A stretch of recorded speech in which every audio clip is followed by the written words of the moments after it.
Cola di Bari. Vorschusslorbeeren, wer weiß. Wählen Sie mit.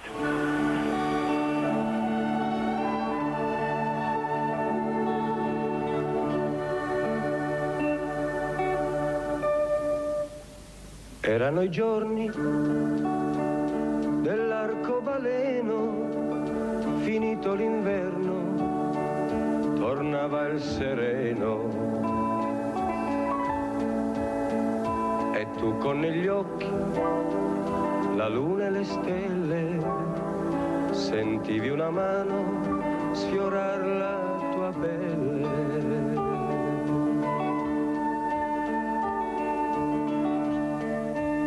Mentre impazzivi al profumo dei fiori, la notte si accese di mille colori.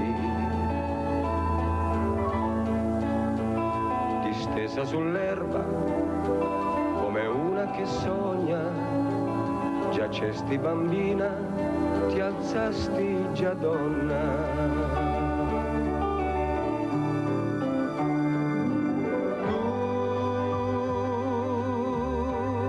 Adesso ti vedi grande di più, sei diventata più forte e sicura, è già iniziata la dolce avventura. Ormai sono bambine le amiche di prima, che si ritrovano in gruppo a giocare e sognano ancora su un raggio di luna. Vivi la vita di donna importante, perché a 16 anni ti senti già grande. Ma un giorno vedrai che ogni donna è matura all'epoca giusta e con giusta misura, e in questa tua corsa incontro all'amore ti lasci alle spalle il tempo migliore.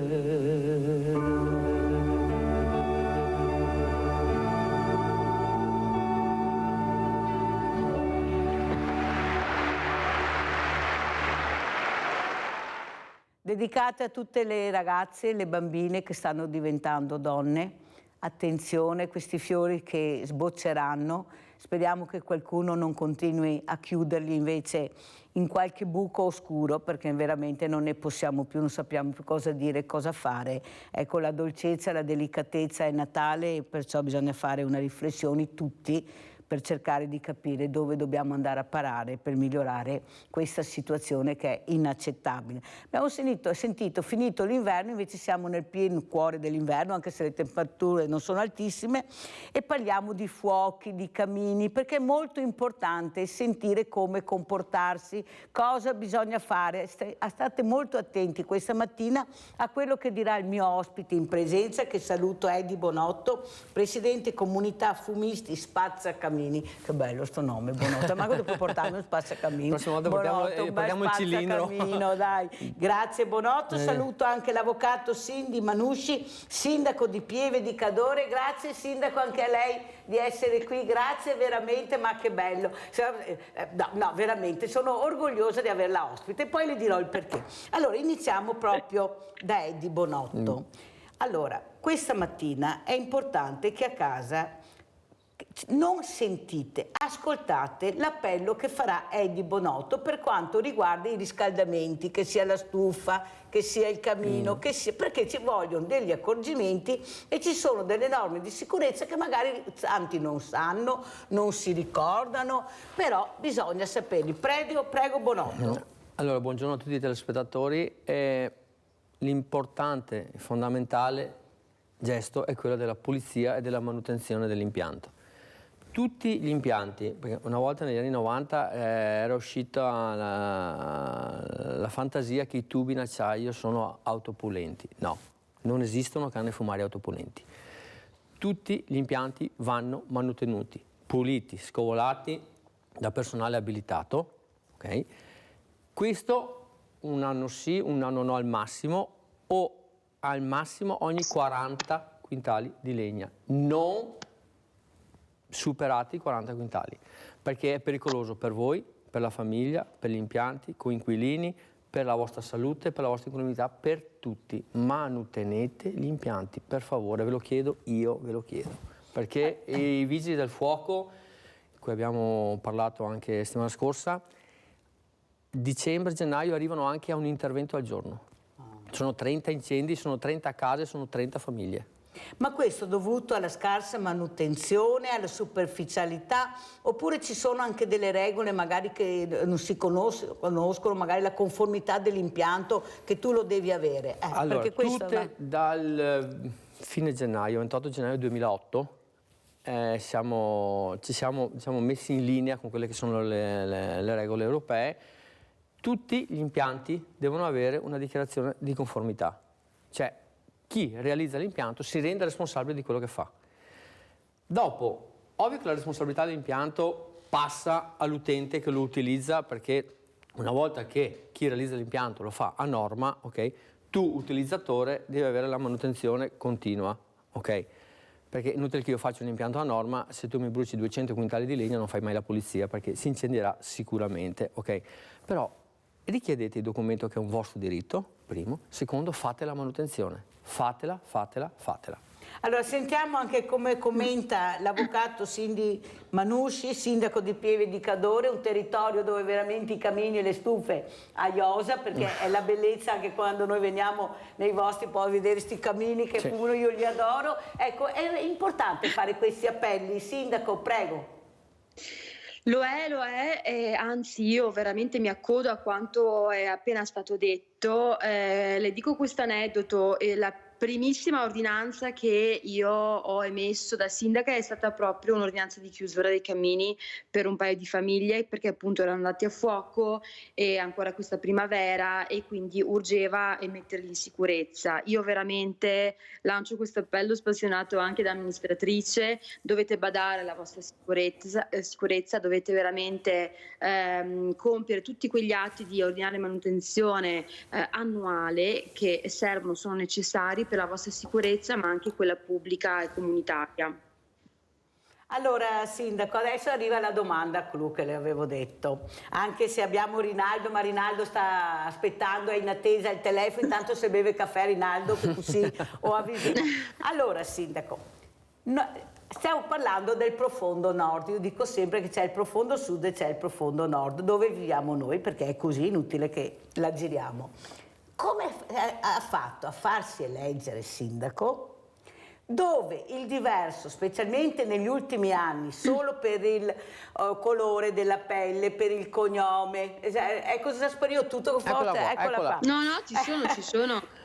Come è riuscita? Cosa fa? Io dico sempre, sindaco, che quando uno è una brava persona, non c'è colore, non c'è provenienza, non c'è niente altro. Noi siamo molto attenti all'inizio, beh, dobbiamo anche dirlo, cioè la verità, aspetta un attimo che controlliamo questo. Esatto. Prima di aprirci ci vuole un pochino di tempo, ma poi quando capiamo che la persona è una persona per bene, non ce n'è per nessuno. Io ho avuto anche delle persone, veramente ho avuto delle persone un po' difficili da capire, dico così perché non voglio offendere nessuno.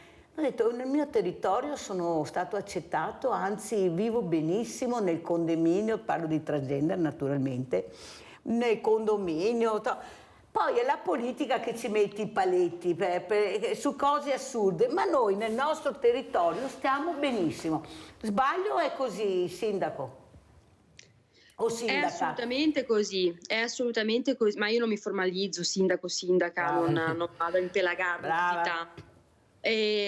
Allora, io credo che appunto, come diceva lei, Profondo Nord è gente innanzitutto onesta, lavoratrice, molto concreta, quindi che non bada troppo alle ideologie destra, sinistra, straniero, no, foresto oppure locale. Ecco, l'importante qui, almeno in Cadore, è essere delle brave persone, lavorare e rendersi utili per la comunità. Io penso proprio che questo piccolo miracolo che è successo qui a Pieve sia dato proprio dal fatto che noi siamo una piccola comunità in cui tutti alla lunga si conoscono, per cui superata quella diffidenza iniziale, che è anche, come dire, autoprotettiva e comprensibile da parte, no, dei locali, ecco, superato il periodo di prova, lo chiamo io, loro badano veramente a quello che è il quotidiano, a come si presenta una persona, a quello che fa per la comunità, per cui io sono molto orgogliosa di appartenere appunto a una comunità che è andata oltre le barriere e le ideologie, dettate molto spesso, come diceva lei,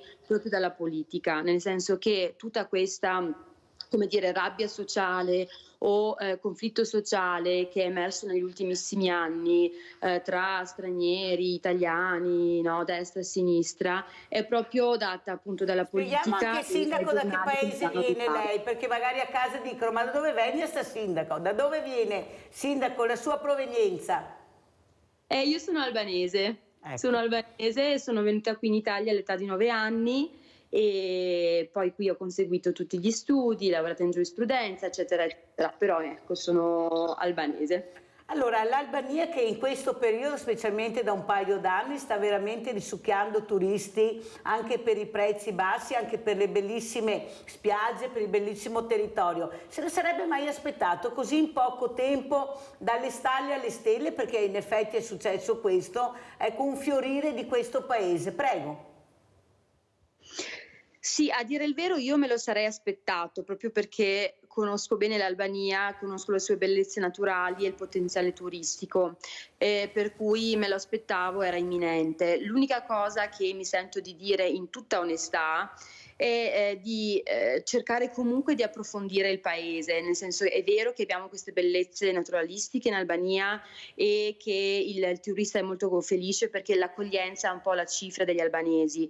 È altrettanto vero che però è un paese complesso in via di sviluppo e, come tutto l'ex blocco sovietico, fonda comunque su una democrazia giovane e inesperta, per cui i problemi sono molti, a partire dalla giustizia, dalla corruzione, dalle infiltrazioni mafiose. Ecco, io non farei diciamo così, di tutta l'urban fashion, non direi dalle stelle alle stalle. Le complessità e i problemi ci sono ancora, persistono, però con la buona volontà della gente comune, degli albanesi per bene, si sta cercando di superarli. Allora, dalle stalle alle stelle va bene, però, perché un po' a volte ci si arriva naturalmente cercando di fare piazza pulita di quelli che sono i problemi non solo dell'Albania, ce li abbiamo anche noi in Italia, sono gli stessi, lei lo sa benissimo, perché sono quelli, le mafie, ecco, le corruzioni, questi sono i problemi che abbiamo tutti, e soprattutto le infrastrutture, che continuiamo a cercare di non capire, che abbiamo altre esigenze. Per carità, saranno anche importanti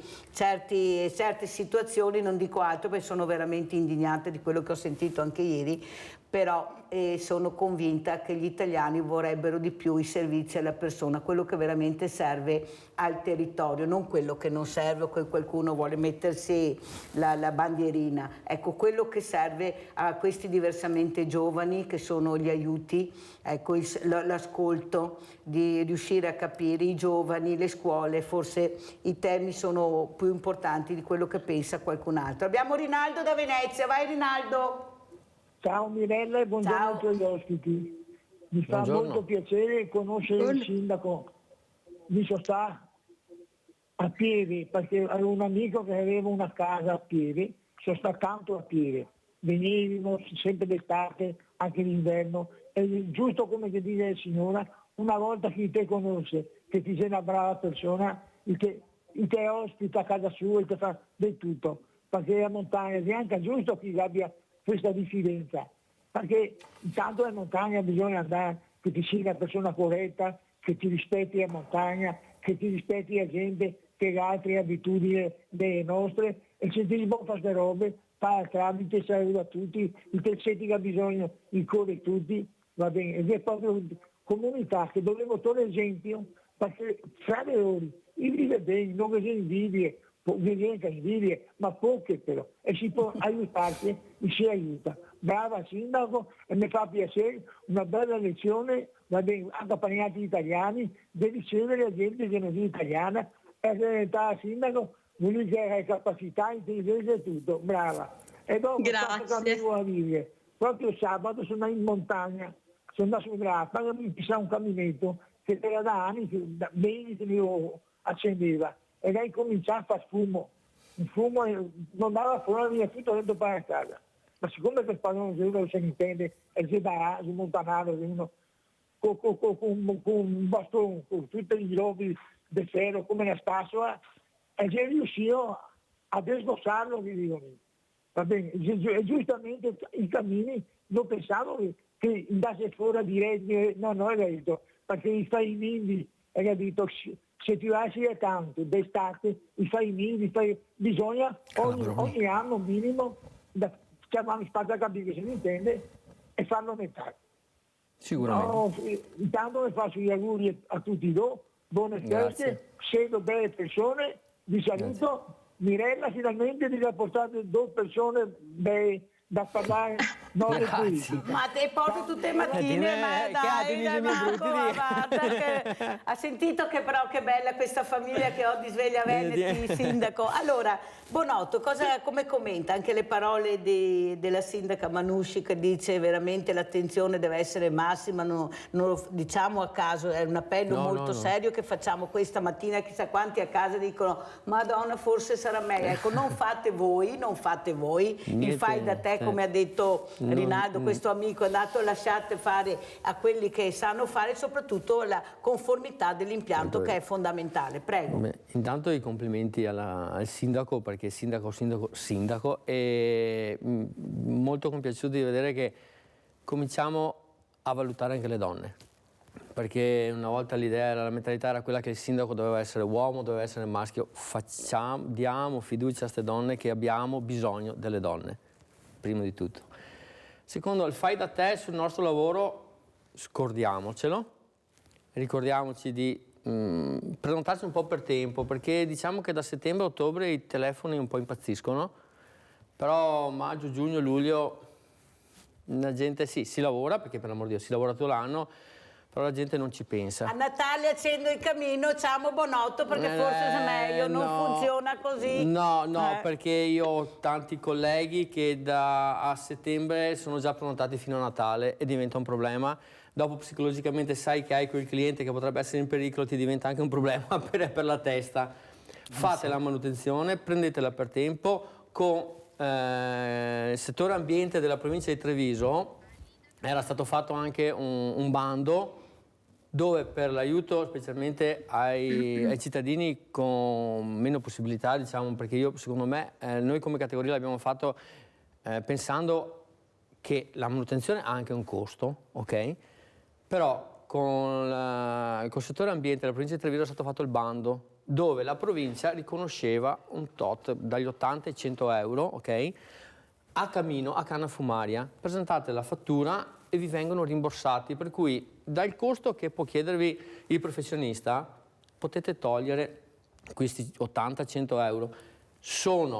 Il bando adesso è chiuso perché era fino al 31 del 10, io come presidente di categoria ho richiesto se può essere ripetuto, molto probabilmente sicuramente andrà ripetuto. Devi avere un certo ISEE, oppure era aperto a tutti? Sulla manutenzione, pura manutenzione no, devi solo dimostrare di aver fatto da personale abilitato qualificato la manutenzione dell'impianto, perché è per, diciamo, l'impatto specialmente col PM10 con le polveri sottili. Però sarà meglio ripristinare questo bando perché veramente è ottimo. Abbiamo Alida da Padova, vai Alida.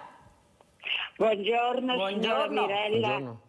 Si ricorda di me? No? Sì, sono la signora della caldaia. Ah, cara Alida, a proposito di caldaie, ciao cara, adesso mi ricordo Alida. Ecco, sì, guardi, io volevo tanto salutarla. Grazie. E non mi dimenticherò mai l'aiuto che mi ha dato, mai. Volevo augurarle buone feste e e tanta salute, perché io quella non ce l'ho. Cara.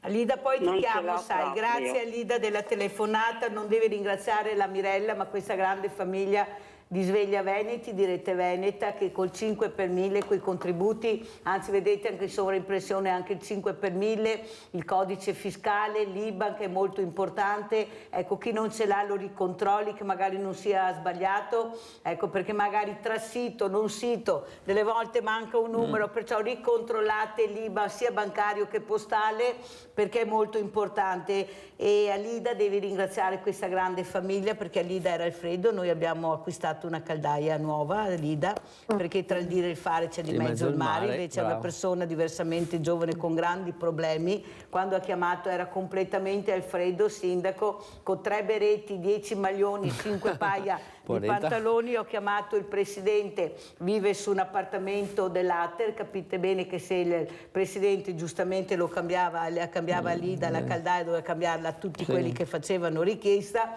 perciò il comune non riusciva a intervenire, ha chiamato il venerdì e il lunedì praticamente la Alida aveva la caldaia a posto, perciò funziona così con i veneti schiacciati dalla crisi, perché è giusto, specialmente le persone in difficoltà. Però sindaco, io quello che volevo chiederle, le sembra che forse siete quelli in prima linea, io lo dico sempre, quelli che devono dare subito le risposte a tutti i cittadini che bussano a questa porta del sindaco, perché è l'unico posto dove poter bussare e forse quasi sempre si apre. Ecco, forse la politica che in questi giorni sentiamo, Cortina, i VIP, le cene, i posti, non dovrebbe porre l'attenzione anche su problemi veramente reali. Ecco, Alida è uno dei tanti casi, ma anche lei ne avrà, anche se sono paesi piccoli dove veramente c'è una povertà che sta crescendo. Ieri ho trovato un signore che continua a dire: guarda Mirella che tu parli, però ci sono tutti i ristoranti pieni a Natale, a San Stefano, Tovio Buco. Si pensa quante persone sono a casa invece che non vedi, che sono invisibili,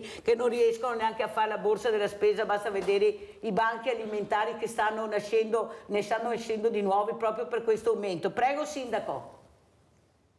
Mirella, bravissima, io sono completamente d'accordo con te, questo discorso dei ristoranti pieni è un discorso che ormai sentiamo da decenni a questa parte per negare una crisi e una difficoltà economica che c'è in tutti i veneti e in tutti gli italiani, a partire comunque dai salari bassissimi e dalla difficoltà alle volte di chiudere proprio il mese, anche di persone che lavorano, di famiglie che appunto lavorano quotidianamente, non soltanto da, come lei chiama, diversamente giovani che alle volte si ritrovano a vivere con delle pensioni davvero esigue. Io qua a Pieve di Cadore noi abbiamo sempre avuto una tradizione del sociale per fortuna molto concreta e che va avanti da anni, anche grazie al volontariato, alla Caritas, al parroco e al comune soprattutto, perché noi sindaci, come lei diceva, siamo sempre in prima linea, in trincea per ogni problema e veniamo proprio a conoscenza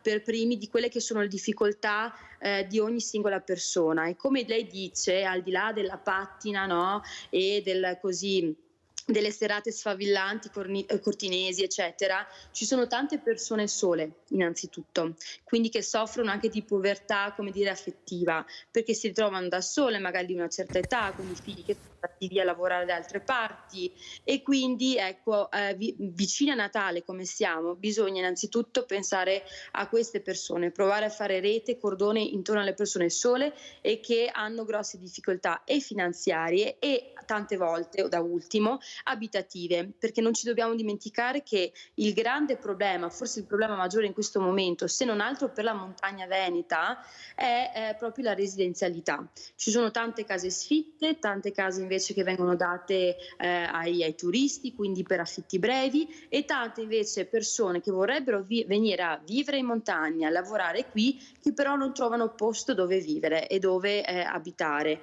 Per cui i temi sono molti e sono tutti concentrati nel sociale. Sì. E quindi io aderisco a tutto quello che lei ha appena detto. Grazie sindaco. Abbiamo Nadia in linea. Ciao Nadia. Ciao Mirella, buongiorno ai tuoi ospiti. Buongiorno. Niente, io volevo chiederti, ma se te non portavi questo signore spazzacamini io non sapevo che c'era la possibilità di avere un bonus, ma sono tutti i comuni oppure Provincia di Treviso. la provincia di Treviso? Ecco, io non lo sapevo. Hai visto? Allora, hai sentito? Anzi. Allora, stai in linea, Nadia, stai in linea un attimo, stai in linea, prego Bonotto. Noi stiamo come categoria, stiamo promuovendo delle serate nei comuni, stiamo veicolando con volantinaggio, con l'occasione grazie a Sveglia Veneti o ai colleghi, stiamo martellando su sta cosa qua, perché giustamente, anche ieri sera ho discusso con un signore, ma io non sapevo. Allora, noi c'è il bando, a parte che si trova in tutti, adesso la signora, naturalmente come dici te Mirella, che non è proprio, diciamo, diversamente giovane, fa un po' fatica a gestire quello che è l'internet, il telefono. No, è brava la Nadia, è brava la Nadia. Lo trovate, il bando sul sito della provincia, i bandi ci sono tutti, e ricordo, con quello che c'è in essere, GSE, rottamazione e quant'altro, per avere un generatore di calore a biomassa a 4-5 stelle, che è il minimo di rendimento dato anche a livello europeo, ok?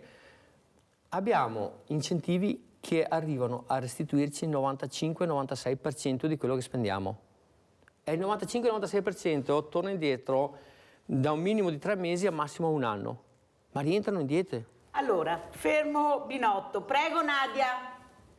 Allora, penso che dovrebbero comunicarci, perché non è possibile che veniamo a sapere per televisione e per caso. Perché... Allora, signora, la provincia di Treviso ha messo a disposizione degli utenti 122.000 euro e sono andati finiti. Aspetta, Nadia vai.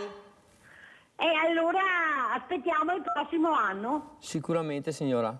Io ci sono ancora per un pezzo. No, è vero, ha ragione la Nadia. Hai ragione Nadia, anzi ti ringrazio anche per la telefonata. Grazie, arrivederci e buona giornata. Grazie Nadia, ti ringrazio anche per la telefonata che hai fatto sabato a quei 2 genitori che hanno donato gli organi della piccola figlia che gli è morta. Mamma mia. Ecco, perciò hanno dato vita a altre 4 persone. Perciò ti ringrazio della telefonata a nome di tanti di Sveglia Veneti. Grazie Nadia, sempre puntuale. Però, Sindaco, quello che dice Nadia è giusto. Io concordo anche con Binotto che dice ma ci sono, però noi dobbiamo capire che con tutto il caos che c'è in giro, ecco, i bonus l'hanno fatto e l'hanno dimostrato, cioè se io non so, non è che vado su internet, vado a vedere i bandi, perché non so se uno provi ad andare a vedere, e su questa giungla molti non abituati a gestire, anche perché non tutti sono stati accompagnati per capire come gestire certi strumenti, perché dobbiamo dirla tutta, si dovrebbe arrivare, come giustamente io concordo con Nadia, una semplice telefonata, un SMS, che adesso si usa tanto, dicendo c'è questa opportunità. Ma allora le cose utili non si sanno, quelle che non servono mai a nessuno si sanno, o sbaglio, Sindaco? È vero, è vero. Viviamo nell'epoca della ipercomunicazione in realtà, no? Qualsiasi notizia viene sempre commentata, ricommentata, no? All'infinito. Poi alla fine quelle 4 notizie che servono al cittadino nel quotidiano si perdono nel marasma delle polemiche, no? Che ogni 2 giorni ci troviamo nei giornali. E il tema della comunicazione è un tema molto importante, lo è soprattutto per quanto riguarda la fascia ultra 65, perché è una fascia che comunque adopera molto poco internet e i social network, mentre io ho visto anche nel mio, faccio anche un mea culpa, che alle volte, appena si mette una notizia online e quindi utilizzando le piattaforme social o il sito del comune, la pagina eccetera, ci si sente quasi un po' assolti dal dovere della comunicazione, quando in realtà, come dice lei, a volte il metodo più spedito è proprio un messaggino diretto alla persona. Certo è che anche dal punto di vista organizzativo è anche difficile come dire, provvedere alla comunicazione di ogni campagna provinciale o regionale, perché immagino tra l'altro che la provincia di Treviso abbia non soltanto questo bonus in atto, ma anche tante altre politiche per il sociale e non. Visto che le province sono in stand-by, sindaco, però sarebbe anche utile che facessero le cose utili, perché se fanno una promozione culturale si vede dappertutto che magari a tanti non interessa. Quando c'è una cosa importante non lo sa nessuno. Allora possiamo anche dire alla provincia se per cortesia può evidenziare anche questi importanti veramente contributi, perché sono bandi importanti che riguardano proprio tutti i cittadini, come ha detto Nadia, ma se non lo so come faccio a capire? Capisci che forse l'appuntamento culturale ha un certo effetto, ha una visibilità, e magari il bando manco chi domanda meglio se così sparagno. No, perché bisogna dirla anche tutta, a questo punto non può essere che Binotto viene qua e dice c'era questa possibilità. Vorrei avere tutte le persone a casa che alzino la mano chi lo sapeva. Guarda Binotto, vorrei saperlo. Sindaco, però andiamo oltre perché sennò si apre una polemica infinita, però è giusto dirlo, Però sindaco, quello che la preoccupa di più in questo periodo di Natale, ecco, perché noi adesso vediamo la montagna, come abbiamo detto prima, tanta neve, lo sci, ma non è proprio così, non è proprio così. Ecco, cos'è che la preoccupa di più di questo mese terribile che sarà il mese di dicembre per molti purtroppo? Guardi, io vengo da una domenica difficilissima e trafficatissima, perché ieri c'è stato da Cortina a Longarone, allo sbocco dell'autostrada, record di code e traffico sostanzialmente. Lei dice, beh, insomma, località turistica, viva Dio, anche quando andiamo a Jesolo, a Ferragosto ci mettiamo un po' prima dalla città. Questo è vero, però diciamo che noi siamo abituati a queste code nei momenti clou come il ponte dell'Immacolata oppure all'Epifania, eccetera. Quest'anno è particolare ancora perché qua nella nostra zona, nel nostro territorio, stanno costruendo delle varianti di viabilità da parte appunto di ANAS nella zona qua di Pieve, quindi la frazione di Tai, Valle di Cadore, San Vito e poi anche Cortina, oltre alle diciamo alla parte di Longarone.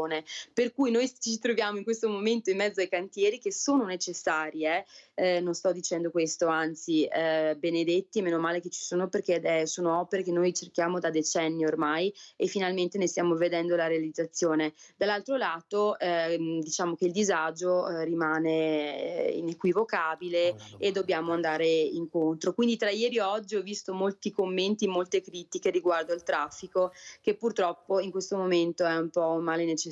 Io spero che tutto sia pronto per il grande evento del 2026 e che insomma facciamo una bella figura in Mondovisione, perché quella è una grande vetrina per tutto il territorio, non soltanto per Cortina. Allora, una domanda veloce che devo andare in pubblicità, Binotto. Allora, Sindaco, io per necessità lavorative passo spesso per Pieve perché lavoro tantissimo a Cortina e sono 2 anni che soffro per salire a Cortina, ok? Spero che non sia proprio il 2026 la fine di tutto. No, fermi tutti, devo andare in pubblicità, sennò veramente, ecco, mi danno fuoco stamattina. Allora, pubblicità.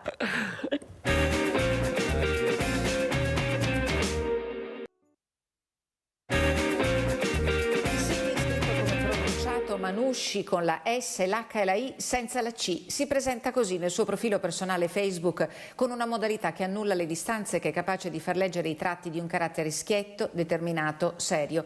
31 anni il prossimo luglio, avvocata civilista. Cindy Manusci da 2 giorni è la nuova sindaca di Pieve di Cadore e sono già giornate frenetiche, passaggio di consegne con l'uscente Giuseppe Casagrande e conoscenza degli uffici, i primi compiti istituzionali. Nei prossimi mesi l'importante è procedere proprio per impellenze, quindi provvedere prima alle questioni pendenti, quelle più irrisolte al momento, e proseguire quelle che derivano appunto dall'amministrazione uscente, dopodiché si penserà alla realizzazione del programma. che è molto ambizioso, rivolto al futuro, ai bisogni della persona e del paese, che richiede l'apporto di risorse straordinarie. La squadra di Pieve Futura si è mobilitata ed è impegnata con scrupolo, spinta dall'urgenza di amministrare la cosa pubblica con serietà ed dedizione, perché amministrare la cosa pubblica, afferma Cindy Manusci, è un'attività sacra.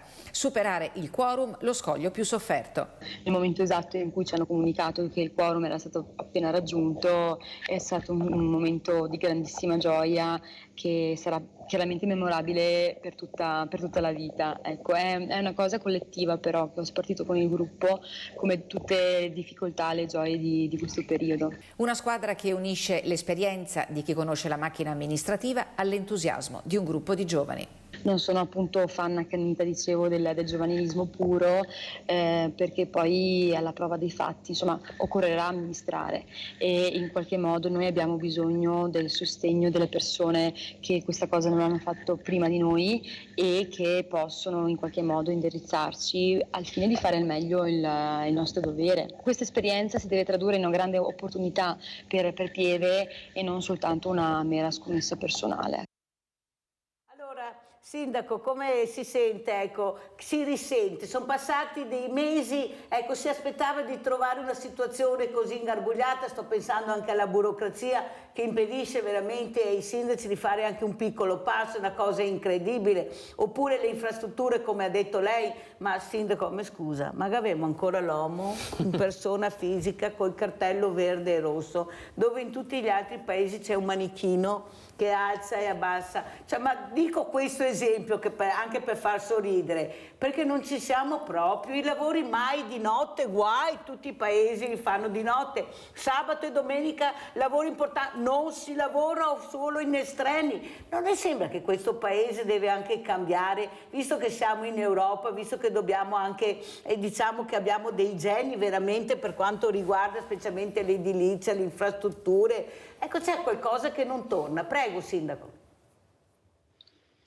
È proprio così, cara Mirella, anzi lo posso attestare io stessa che appunto in questi mesi mi sono così cimentata nel mio ruolo e ho preso appunto confidenza con la macchina burocratica amministrativa. È stato molto difficile soprattutto all'inizio, poi io adesso chiaramente sono sempre in comune, lavoro 13 ore al giorno, per cui inizio veramente a inquadrarmi e capire da che parte sono girata, come si dice a queste parti, no? Però è stato molto duro soprattutto prendere contezza dei ritmi della macchina amministrativa, che non è una questione puramente dei dipendenti, perché alle volte si addossano i problemi e le critiche ai dipendenti comunali, ma non è così, è proprio tutto l'apparato che è farraginoso e funziona in modo molto molto lento. Per dire, io provengo comunque da un'esperienza professionale da partita IVA, lo sono sempre stata insomma, nella mia breve esistenza, per cui per me tutto è subito, sono abituata a lavorare così con ritmi molto molto serrati. Ecco, quando si ha a che fare invece con il pubblico, chiaramente i ritmi rallentano e uno deve sempre cercare di spingere per migliorare, però capisci dall'interno che non si può stravolgere e fare grandi rivoluzioni, e questo è un grande peccato perché spegne alle volte gli entusiasmi della prima ora, però dall'altro lato comunque è un motivo per maturare e per cercare di capire come fare del proprio meglio con gli strumenti che si ha, questo è. Poi le dico, noi siamo un gruppo con una verve politica molto alta, stiamo cercando di fare il nostro meglio e di accelerare dove si può con tutti i limiti del caso, però sta molto anche al guizzo degli amministratori, secondo me, e di indirizzo del comune. Quante donne ha nella giunta, Sindaco? Noi stiamo in consiglio 8 donne su 12. Buongiorno. Sapete, me l'ho chiesto perché Binotto continuava a dirmi nella pausa della pubblicità: dove ci sono le donne si lavora benissimo, sono bravissime. Gliel'ho chiesto per quello. Binotto, allora, no, è vero, io lavoro spesso, volentieri, come dicevo prima, sulle zone di Cortina, Pieve, quelle zone là, e anche lì ho a che fare con un architetto donna. Certo. Fenomenale. Ne ho anche io 2 in consiglio. Io mi auguro, cioè diamo spazio alle donne, specialmente e ai giovani, perché ne abbiamo bisogno. E come hai detto giustamente prima, e ho visto sul servizio, i giovani ci stanno, va benissimo, abbiamo bisogno di giovani, con dietro, perché chi l'ha fatto prima di voi, con l'esperienza, devono mettere al servizio l'esperienza che hanno avuto negli anni scorsi. Quando vuole, Sindaco, se vuole, io mi metto a disposizione della sua giunta per informare i cittadini di Pieve, non c'è nessun problema. Un colpo di telefono, la mattina magari ci vediamo per un caffè, ci mettiamo d'accordo e fissiamo un appuntamento per informare la cittadinanza, non c'è nessun problema. Anche perché stiamo parlando, anzi, io l'aspetto, di Eddie Bonotto, che è presidente comunità Fumisti Spazzacamini, cioè non una cosa da poco, soprattutto la sicurezza, e si parla molto di sicurezza, pensate siamo a 360 gradi, la sicurezza va veramente al primo posto. Allora, visto che abbiamo parlato di Spazzacamini, andiamo a Trieste, vi porto, compleanno cooperativa Spazzacamini, andiamo a vedere. Mi fa piacere perché io sono simpatico.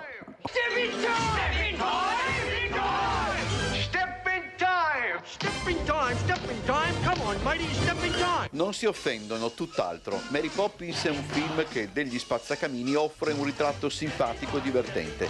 È facile pertanto, dovendo raccontare i 100 anni della cooperativa tra Spazzacamini a Trieste, partire da quella pellicola. Un compleanno che consente anche e soprattutto un'analisi di quanto quel lavoro difficile sia cambiato negli ultimi anni. Una volta uscivamo con i spazzoloni, a piedi, con le scagliette, con tutti gli attrezzi, col pungitopo che ne serviva. Adesso la maggior parte del nostro lavoro consiste in fare delle videoispezioni. Noi abbiamo delle telecamere che se metti dentro, se mette dentro le canne fumarie, e facciamo delle videoispezioni per le sostituzioni delle caldaie. Praticamente i periti, i termotecnici e gli installatori ne richiedi queste videoispezioni per poter dopo controintubare questi camini per mettere gli impianti a norma. Attenzione però, gli spazzacamini faranno anche meno fatica oggi dei loro colleghi di 60-70 anni fa ed oltre, però resta un mestiere difficile. Meno faticoso di una volta sicuramente, però comunque non è una passeggiata, ecco. Perché comunque bisogna salire sui tetti, bisogna ancorarsi adesso per le normative di sicurezza comunque sono sempre in alto, con tutti i tempi che sono sempre per i tetti. Al momento su Trieste, oltre alla cooperativa formata da 4 persone, opera una ditta con sede a Tavagnacco, perché De Ros lo sottolinea, il grosso problema ora è il ricambio generazionale, che è tutt'altro che facile. Molto difficile. Noi già 2 o 3 anni che cercavamo qualcuno che faccia il ricambio, perché comunque anche noi avevamo un'età. Avevamo provato un paio di ragazzi, ma dura poco. Puoi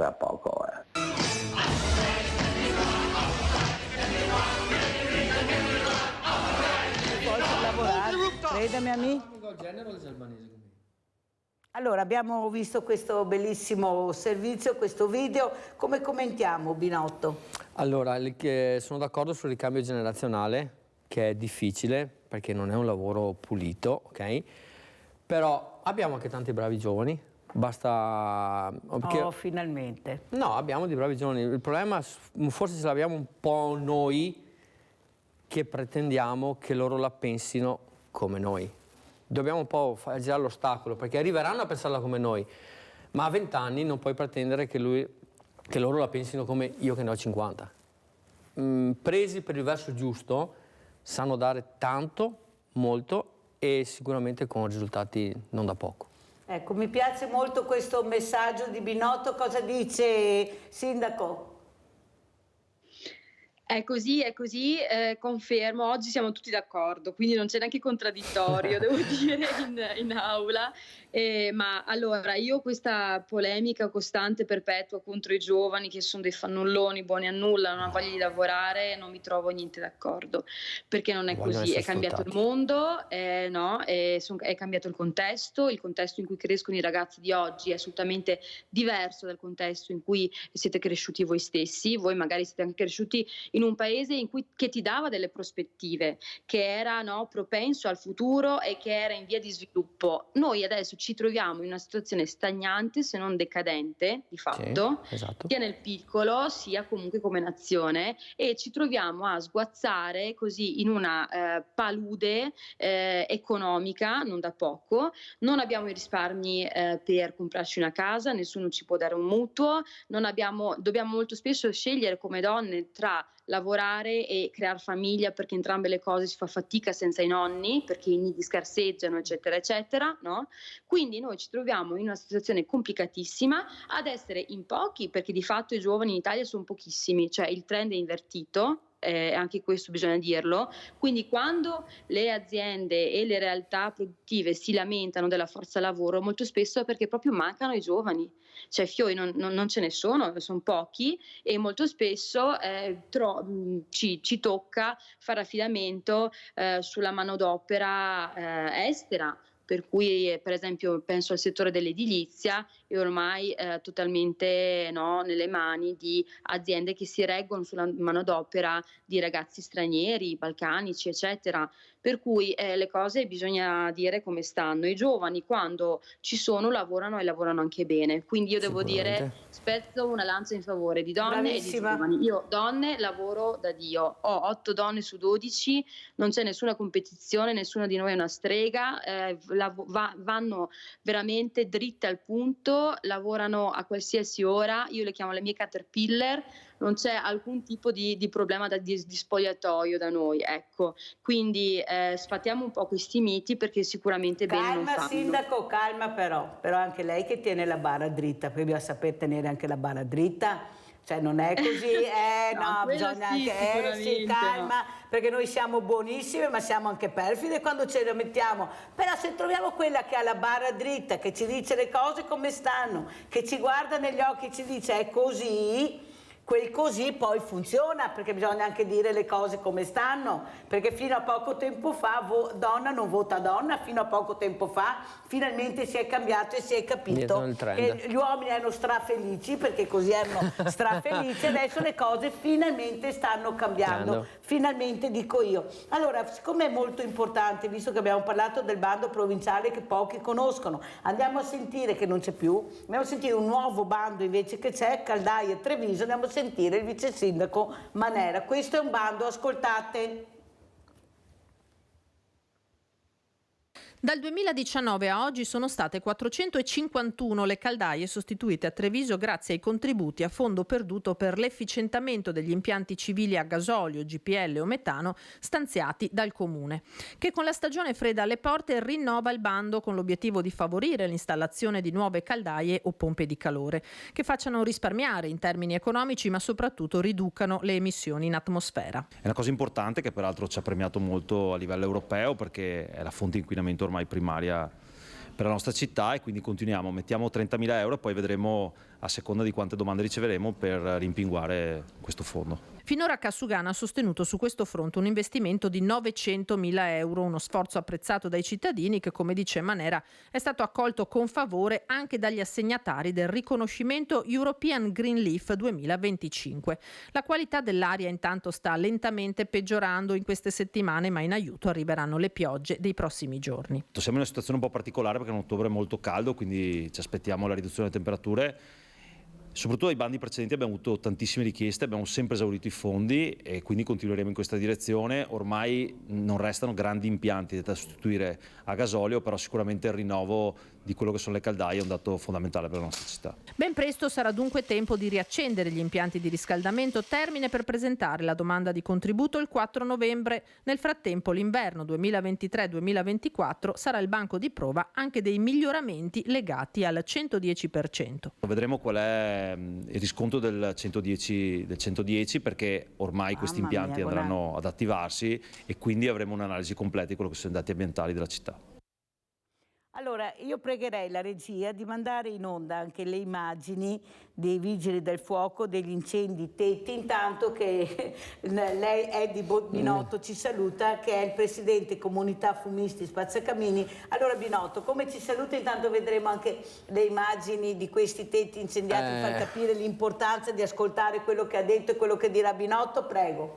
Questi sono i risultati di una scarsa manutenzione, punto. Un impianto manutenuto è pulito, è più sicuro e non porta a questo, che queste sono immagini che veramente fanno paura. Avevamo avuto un trend di discesa prima del Covid e dopo per il Covid e quant'altro siamo tornati a salire.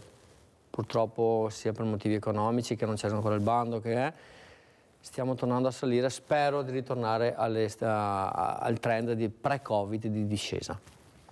Che appello vuole fare? Un ulteriore appello, perché ormai il freddo è imminente? Chiamate personale abilitato a farvi la manutenzione, fate la manutenzione, per cortesia, ve lo chiedo personalmente, sta a sto favore. Grazie a Eddie Binotto, presidente Comunità Fumisti Spazzacamini, di essere stato con noi. Sentiamo come ci saluta anche il sindaco Cindy Manusci, sindaco di Pieve di Cadore, avvocato, primo mandato civica, perché è giusto spiegare tutto. Prego. Ma io vi saluto affettuosamente, vi dico appunto di scaldarvi ma con responsabilità, e soprattutto se avete modo di passare durante queste vacanze un paio di giorni nel nostro territorio, nel nostro bel Cadore, noi vi aspettiamo sempre calorosamente. C'è un ricco calendario proprio di territorio adesso a Natale, dall'Immacolata in poi, per cui noi appunto vi aspettiamo a braccia aperte. Grazie, grazie Sindaco, buona giornata anche a lei e a tutta la Giunta, visto che ci sono anche tante donne, ma noi facciamo alle persone, perché io sarei anche stanca di dividere, anche se devo continuamente farlo per far capire che ci siamo, però parlerei di persone di buon senso, come i padri di famiglia e le madri di famiglia che sanno fare i conti della serva, che a noi piacciono tantissimo. Grazie, grazie Sindaco, pubblicità.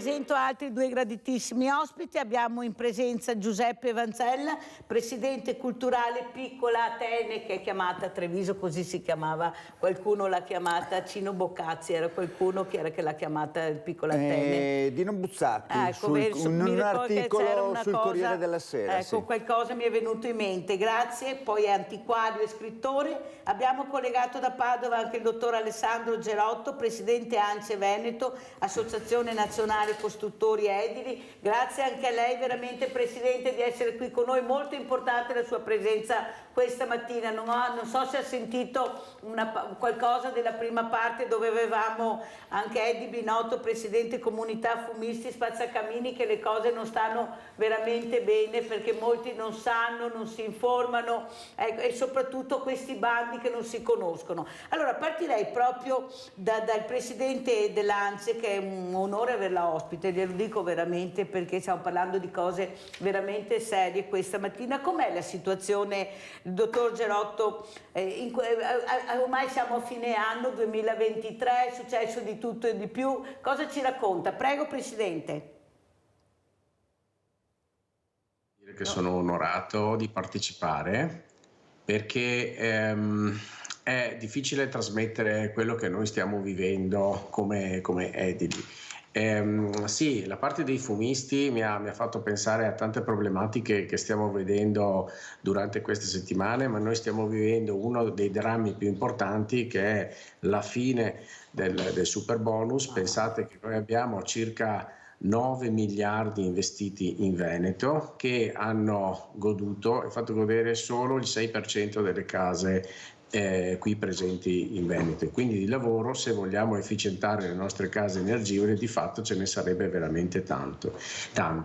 Noi abbiamo avuto all'incirca, vi do dei numeri molto freschi dell'Enea, e hanno goduto di questo diciamo così ristrutturazione circa 6.000 condomini, 24.000 edifici unifamiliari e 21.000 unità immobiliari indipendenti. Quindi i numeri di fatto sono bassi rispetto a tutti ai vari abitativi che abbiamo. È una strada che dobbiamo percorrere, magari trovando delle formule di incentivo diverse dal superbonus, e il governo sta andando verso questo senso, ed è chiaro quello che stiamo osservando in queste settimane è che abbiamo per esempio tanti contenziosi da parte delle famiglie e da parte delle ditte che stanno venendo avanti per una legge che ha cambiato la sua compagine normativa nel corso di questi 3 anni e che ha messo in difficoltà sia le ditte che tutti quanti i vari condomini che hanno provato a mettersi d'accordo insieme all'amministratore di turno, ma molte volte si è trovato ad incepparsi tutto il meccanismo relativo appunto per esempio alla ristrutturazione della parte dei cappotti, della parte dei tetti e ci ha messo in difficoltà, e vedremo nei prossimi mesi sicuramente e ci aggiorneremo un proseguirsi dell'attività molto importante. Volevo poi fare un focus sulla sicurezza dei cantieri, perché mi allaccio al fatto che i principi di incendio, mi sentite bene? Sì, io lascio parlare Presidente, forse lei non segue però io lascio molto parlare gli ospiti e noi ascoltiamo, prego. Ok, i principi di incendi che abbiamo visto poi sono molto pericolosi perché poi possono attaccare anche la parte dei cappotti e delle ristrutturazioni appena fatte, quindi tutte quante le parti del legno noi le stiamo vedendo sul nostro territorio e stiamo cercando di seguire anche delle best practice, le chiamano, cioè un modo più opportuno per andare a fare manutenzione all'interno delle case. Una delle problematiche più importanti che vediamo adesso, per esempio, è durante l'inverno, per i lavori che non sono stati fatti in maniera corretta, la penetrazione dell'acqua all'interno di quelle fessure oppure all'interno di quei sistemi che dovrebbero proteggere l'impermeabilizzazione all'interno delle case. Presidente, mi scusi la parentesi che faccio, ma prego. Non le sembra, Presidente, che dopo quello che abbiamo ascoltato e abbiamo visto, il problema numero 1 che ha questo Paese è il controllo? Chi è che controlla chi? Cioè adesso noi sentiamo che ci sono dei pericoli anche imminenti per chi non ha messo il materiale giusto, che questi materiali possono anche prendere fuoco. Parlo molto semplice perché ho anche diversamente giovani che ci stanno seguendo, Presidente, ho piacere che capiscano molto bene. Queste ditte bastava andare alla Camera di Commercio in una giornata, aprivi quell'attività, cioè, dopo diamo la colpa, ma non si doveva affidare. Ma come? Ma se io prendo questa ditta che ha tutti i requisiti per agire e poi mi ritrovo truffata, perché questa ditta è sparita, perciò oltre alla beffa il danno, cassetti fiscali non ne parliamo, azzerati, cioè non le sembra che è troppo facile mettere sempre la croce a questo cittadino che è sempre con le spalle al muro, ma se vado alla Camera di Commercio e apro vuol dire che ho i requisiti per fare e io sono sicura che la ditta può operare? No, non è così, purtroppo in Italia non è così, ma non le sembra una cosa non strana ma truffaldina? Prego Presidente. Beh, allora dividiamo quello che è stato il tema 110 e il tema bonus facciate. Nel bonus facciate effettivamente c'era questa problematica, che qualcuno poteva aprire una società e andare sostanzialmente a prendere dei lavori. Cercherò di avere un taglio divulgativo più semplice possibile. Bravo. A prendere dei lavori e fare delle foto della casa prima della ristrutturazione, poi andare a casa e con il Photoshop far finta di fare l'operazione, mettere per esempio l'impalcatura per un giorno, fare le foto con l'impalcatura e toglierla e staccare la fattura. Questo di fatto è successo e le assicuro che gli organi competenti su questo stanno ripercorrendo tutte quante le varie strade. È chiaro che si sono trovati davanti a società che hanno aperto e chiuso, e stiamo parlando di migliaia di società che purtroppo in tutta Italia hanno aperto su poco tempo e sono entrati all'interno di quello che è il nostro mondo dell'edilizia, che è tutt'altra cosa. Noi abbiamo una responsabilità nei confronti anche della società dove viviamo, abbiamo delle certificazioni SOA, ecco perché nel 110 è diventato purtroppo un po' tardi obbligatorio avere queste attestazioni SOA. Prima non lo era, perché ricordiamoci sempre che la genesi del super bonus è nata durante il Covid ed è stata fatta per cercare di incentivare quello che è l'aumento del PIL, proprio per non bloccare l'Italia. Tenete per esempio che la leva dell'edilizia è una leva 1:7, cioè ogni euro che muovo mi muovono altri 7 euro. E questo perché? Perché lavorano i carpentieri, lavorano i falegnami, lavorano chi fa la posa di piastrelle, chi fa la vendita di tutti questi materiali. Capite che quando parte l'edilizia parte tutto quanto il mondo economico. È chiaro che se non viene regolato c'era veramente la bubbana per tutti, no? Si dice dalle nostre parti. Adesso possiamo parlare di c'era una volta il 110, perché una situazione del genere probabilmente non tornerà più. Che cosa ha anche incentivato il 110? Sicuramente l'aumento dei prezzi e quello, oltre il dramma anche la beffa, perché in realtà adesso quello che si sta andando a cercare è se effettivamente c'è stato o no il miglioramento di due classi energetiche sui numeri che prima vi ho raccontato.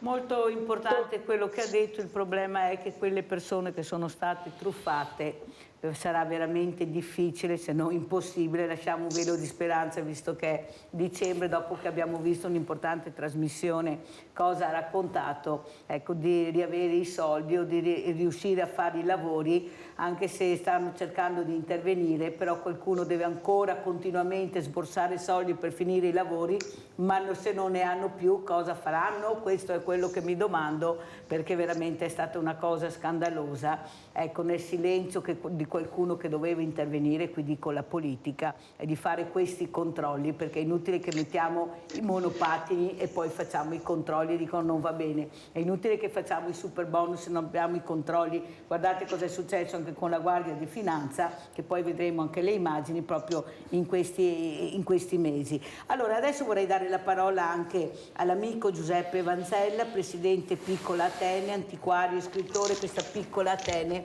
che in effetti è una città bellissima. Io sento quando ho anche ospiti tassisti che dicono quando i turisti arrivano, magari anche per caso a Treviso, si innamorano e trovano una città bellissima. Prego Vanzella.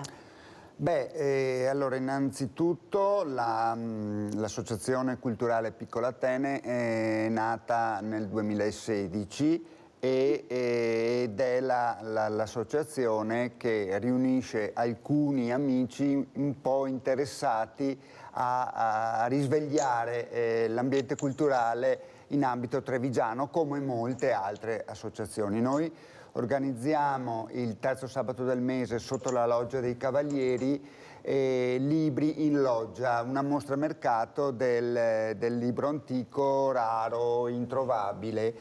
Fatalità sarà proprio sabato prossimo, però per questioni legate ad altre manifestazioni organizzate dall'amministrazione comunale di Treviso si terrà sotto la loggia del Palazzo di Trecento, sempre una loggia importante, anche se la Loggia dei Cavalieri, con la sua storicità, ricordiamo che è una loggia del XIII secolo, che ha avuto anche un pregresso legato alla libreria Tarantola, che dagli anni 30 fino al 1987 vendeva i libri usati, i libri antichi, per cui c'è un contesto storico. E a questo proposito mi farebbe piacere che questa manifestazione, che è giunta alla 53esima edizione, potesse avere da parte anche dell'amministrazione comunale trevigiana un interesse un po' più ampio, cercando di favorire la possibilità che continui questa manifestazione a svolgersi sotto la loggia dei Cavalieri tutti i terzi sabato del mese. Comunque, al di là da questo, c'è il fatto che in qualche modo il modello libro cartaceo sta avendo delle difficoltà. Questa è la verità. Fermo un secondo Giuseppe Vanzella, perché sennò mi cade la linea. Abbiamo Luigi da Verona. Ciao, ecco, è caduta la linea, vediamo se la riprendiamo. Prego Vanzella. Il libro ha un po' di difficoltà non solo per la nascita di altre piattaforme di lettura, tipo i tablet, tipo diciamo tutto quello che offre internet, però diciamo c'è questa grande disponibilità di informazioni in modo facile e veloce attraverso il computer, che è il telefonino che ognuno di noi ormai ha in tasca, per cui soprattutto da parte di un pubblico giovane c'è il disinteresse a voler leggere, cioè quasi il pensiero, l'idea che leggere, studiare sul libro cartaceo non serva più. Invece sappiamo benissimo che per avere la possibilità di filtrare con maggior qualità ed esattezza le informazioni che da internet ci arrivano, bisogna avere un background, bisogna avere delle conoscenze che nascono solo in età giovanile attraverso l'interesse e lo studio. E lo dice uno che quando era giovane, ai tempi di scuola, non è che fosse un grande studente, però fatalità il fatto che io abbia una libreria antiquaria con porta sulla strada, che è l'unica, tra l'altro, libreria antiquaria della provincia di Treviso, e non è un bel segno certamente, vuol dire che la possibilità c'è di poter arrivare ad apprezzare quello che è il discorso del libro come oggetto culturale, oggetto di interesse. Oltre Poi vediamo se riusciamo a ritrovare le immagini che ha mandato Giuseppe Vanzella, che sono molto importanti, e intanto andiamo a vedere questo bonus edilizio operazione Guardia di Finanza. Andiamo a sentire cosa era successo a settembre. Andiamo a vedere e poi commentiamo col presidente dell'ANCE. Bonus edilizi, maxi operazione della Guardia di Finanza di Avellino. Sono stati eseguiti 2 decreti di sequestro preventivo per 3,5 milioni di euro di crediti d'imposta fittizi. L'indagine ha permesso di ricostruire e identificare una rete che avrebbe inviato all'Agenzia delle Entrate un elevatissimo numero di comunicazioni telematiche di cessione di crediti d'imposta connessi a lavori edilizi mai effettuati. Ci sarebbero poi stati dei fattori di rischio, perché i beneficiari di queste cessioni, in alcuni casi, avrebbero avuto precedenti penali e in molti casi sarebbero stati percettori di reddito di cittadinanza. 30 persone denunciate, quasi tutte in Campania, ma a essere coinvolte sono anche diverse società, di cui una cartiera che, secondo gli investigatori, avrebbe avuto il ruolo di collettore di crediti fittizi. L'azienda, con sede nel Vicentino, amministrata nel tempo da diversi prestanome, avrebbe agito per ottenere indebitamente bonus edilizi, documentando nei confronti dei 30 contribuenti individuati l'esecuzione di lavori edili mai realizzati con fatture per operazioni inesistenti. La stessa società aveva poi provveduto a cedere parte dei crediti ad altre società con sedi in tutta Italia. Allora, Presidente, cosa ci racconta? Abbiamo sentito e visto questo servizio, i furbetti sono sempre dietro l'angolo, però noi saremmo anche stanchi. Giustamente lei ha detto non avverrà più, però quello che è avvenuto non si cancella e dobbiamo stare sempre con le antenne molto alte. Prego, Presidente. Ma è un cinema quello che è successo, ha veramente dell'incredibile, soprattutto perché i primi ad essere, diciamo così, ad avere avuto il problema siamo stati noi, aziende serie che lavoriamo nel territorio e soprattutto abbiamo diversi operai e colleghi. Noi rappresentiamo all'incirca insieme con Confartigianato e CNA, circa 66.000 lavoratori e oltre 10.000 imprese. Si rende conto che razza di movimento c'è nell'edilizia in Veneto. È chiaro che anche noi veniamo screditati da queste situazioni in cui le regole non erano chiare, sono arrivati tanti soldi sul piatto e ovviamente chi ha avuto il coraggio di buttarsi su queste cose, come sicuramente quei prestanovi di cui abbiamo sentito la notizia prima, hanno avuto il coraggio di buttarsi su un qualcosa e certi che probabilmente non gli sarebbe mai successo niente. Questo per fortuna non sta accadendo, nel senso che le forze dell'ordine, le guardie di finanza stanno lavorando ed è chiaro che sarà difficile andare a recuperare tutte quante le frodi, ma perlomeno possiamo stare tranquilli che nei prossimi anni noi dobbiamo imparare questa lezione e soprattutto dobbiamo cercare a livello di normativa, a livello romano, di essere più incisivi soprattutto sulla scrittura delle leggi, che deve anche tener conto di queste esperienze brutte che abbiamo vissuto negli ultimi 3 anni. Fate conto che ogni praticamente 2 o 3 mesi per quanto riguarda il super bonus ci sono state delle variazioni normative che permettevano o andavano a diminuire e a diluire tutti quelli che potevano essere le frodi, proprio perché si era capito che era un libero tutti e tutti hanno cercato di sfruttare questa falla che ha trovato luogo ovviamente in Italia. Allora Presidente, quello che preoccupa però sono anche i morti sul lavoro, specialmente anche nell'edilizia. Ecco, abbiamo sentito cosa ha detto Monica Michelin, che ha perso questo ragazzo meraviglioso, Mattia Battistetti, che non si dà pace, che vuole giustizia, ma soprattutto quello che io osservo, e mi dispiace dirlo Presidente, però io quello che vedo dico sempre, che vedo molti cantieri ancora con gli operai che non sono in sicurezza, non hanno il caschetto, non hanno le minime norme di sicurezza. Questo avviene in continuazione e questo non va bene, non va assolutamente bene. Però, come dice lei, non è che si possa controllare tutto e dappertutto, però non è neanche possibile avere questi numeri di morti sul lavoro. Prego Presidente.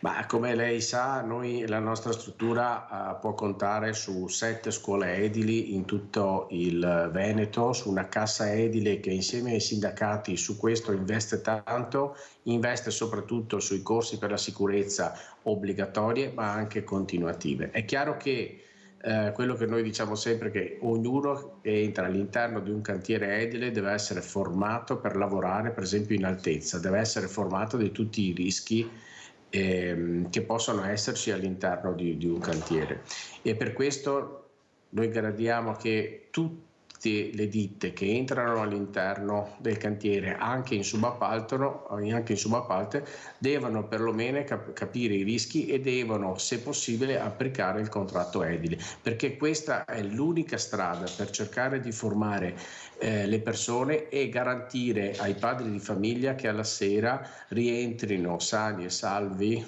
presso le proprie case.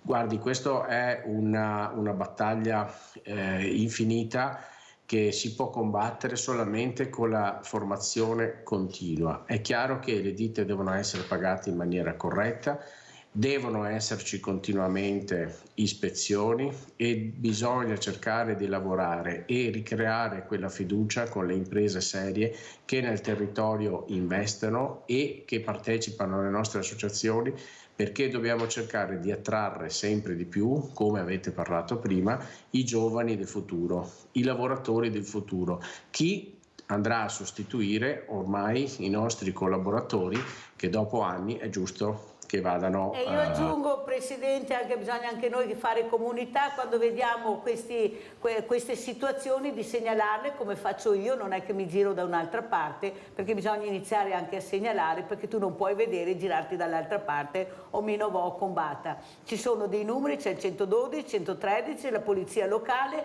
si chiama e si evidenzia che in quella situazione non c'è la sicurezza. Bisogna fare anche questo, anche noi dobbiamo mettercela tutta, perché quando muore qualcuno poi la disperazione delle famiglie che rimangono è incredibilmente grande. Abbiamo Paola da Padova, vai Paola.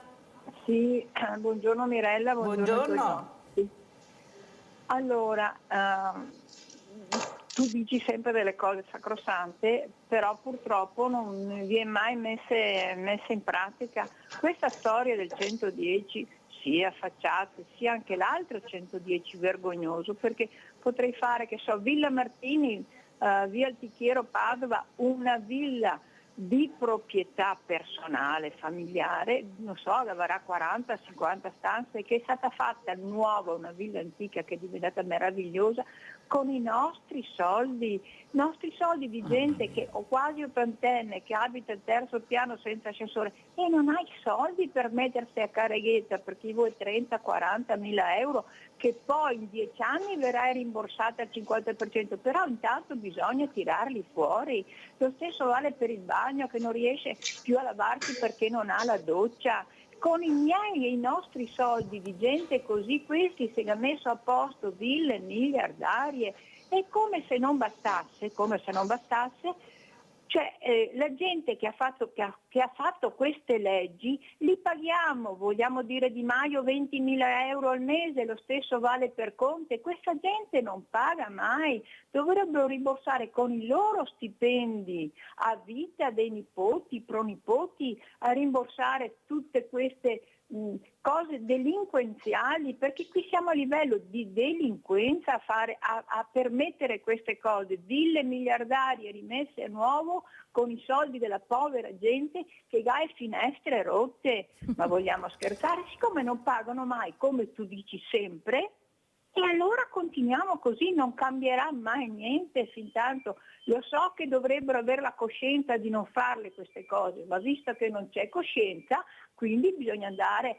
alla bastonata naturalmente ideologica sulla testa, fargli pagare. In che modo? No, la galera non è neanche tanto interessante, risarcire i danni di quello che hanno combinato, senza dimenticare, come ultima cosa ma importantissima, che i prezzi sull'edilizia, come sapranno ovviamente molto meglio di me, sono triplicati. Adesso a prendere una cosa nel settore edilizia e idraulica costa 3 volte tanto, tipo a Cadaia che si è rotto, eccetera, eccetera.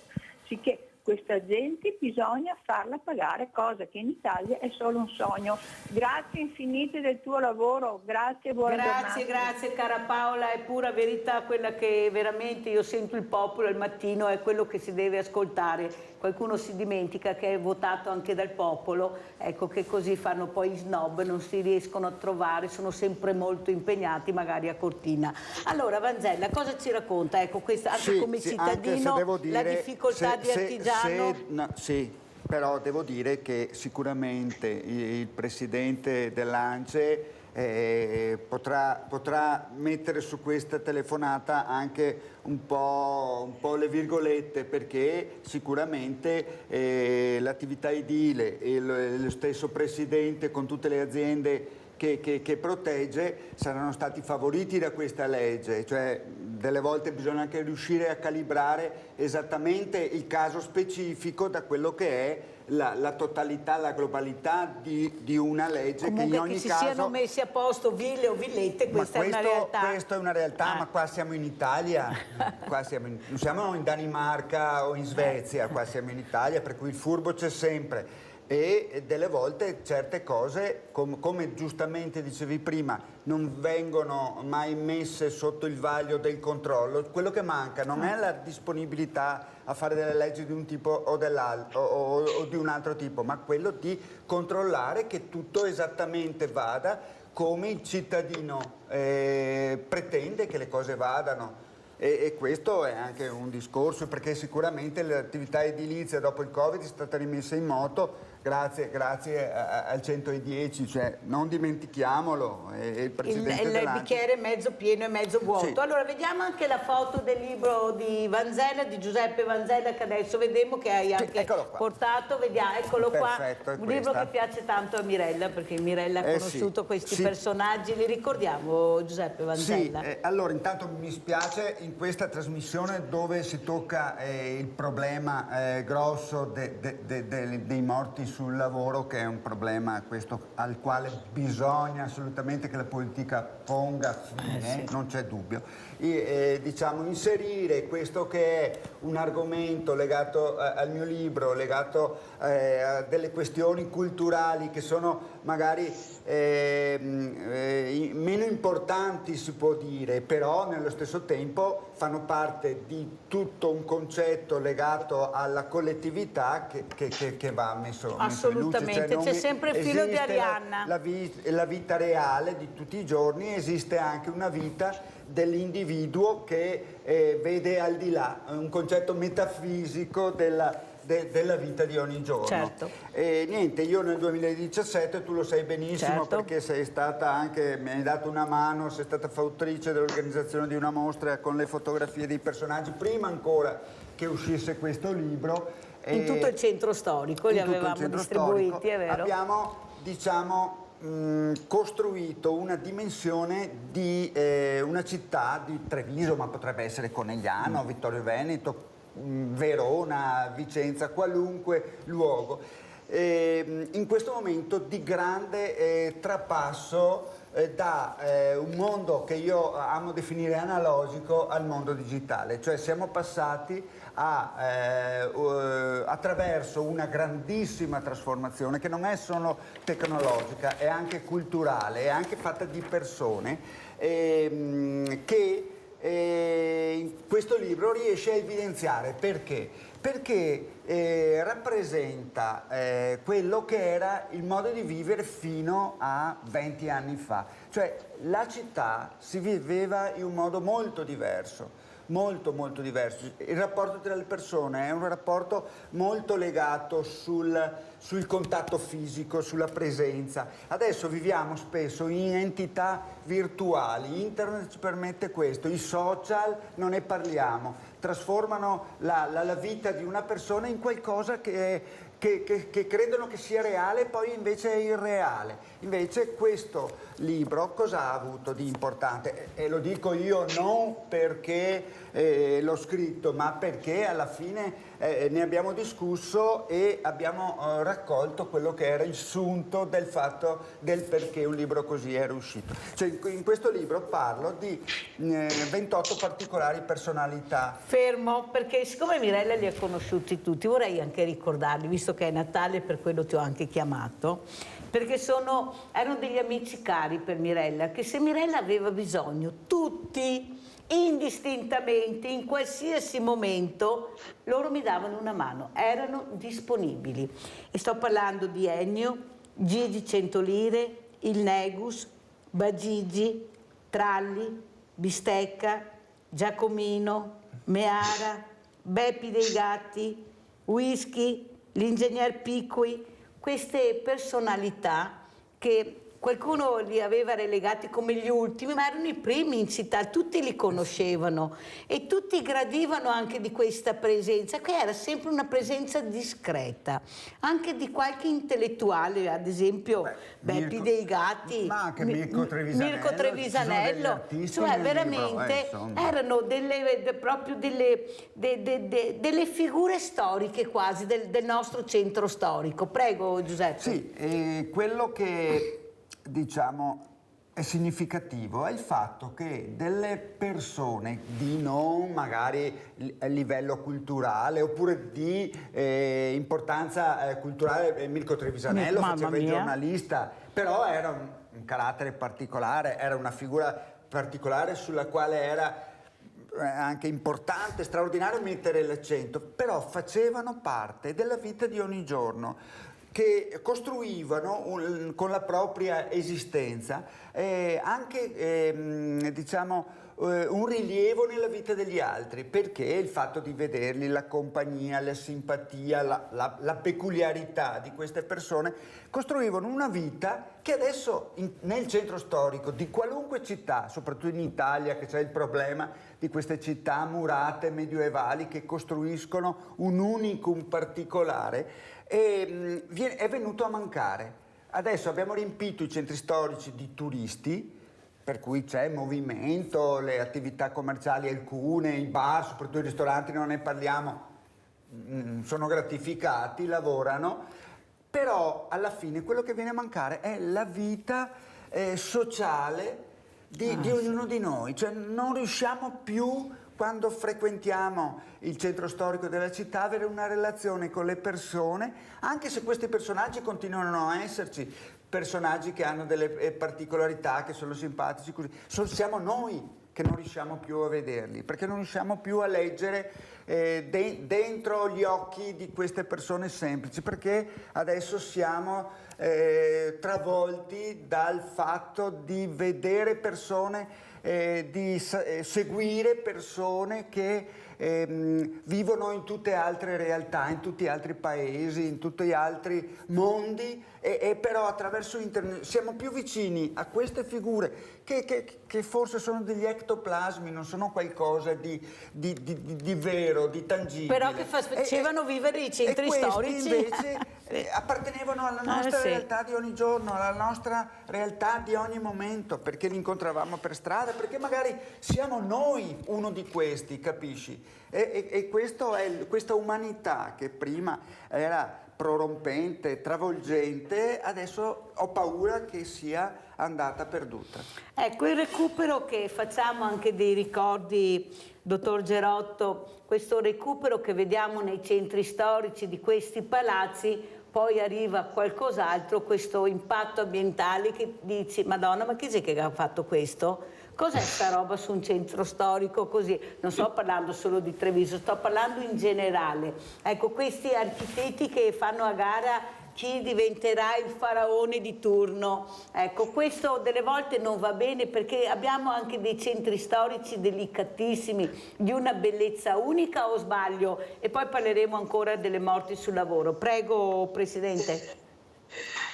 Guardi Mirella, per me è una fortuna avere la possibilità di parlare con voi, perché tocco con mano a volte quello che ho sempre assaporato, perché si ricordi che noi partiamo dal cantiere, siamo nati in cantiere e soprattutto quando passiamo e quando camminiamo e vediamo un'opera che abbiamo fatto noi, riviviamo ancora con sapienza e assaporiamo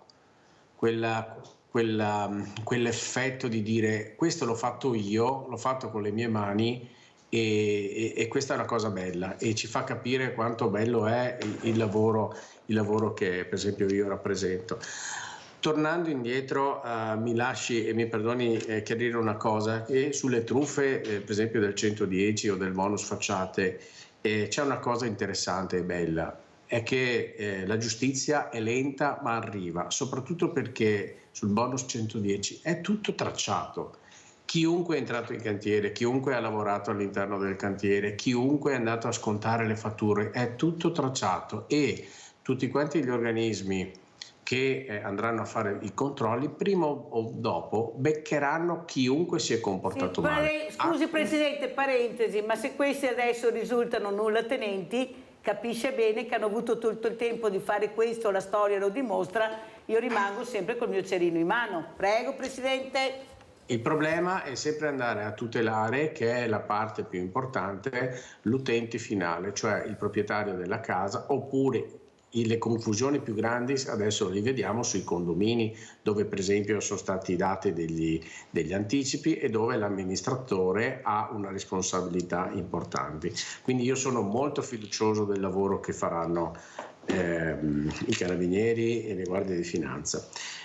Ristrutturare le vecchie città, ma io credo che sia effettivamente il piano industriale del futuro per quanto riguarda l'edilizia, cioè ci sono delle zone, delle città che effettivamente bisogna avere il coraggio di cambiare e come da dove si parte? Si parte dal cambio d'uso, cioè ci sono delle zone che ormai dal punto di vista economico non funzionano più, non sono più attrattive, soprattutto per i giovani. Fate conto che adesso il 55% degli abitanti, per esempio in Italia, abitano vicino ai centri città.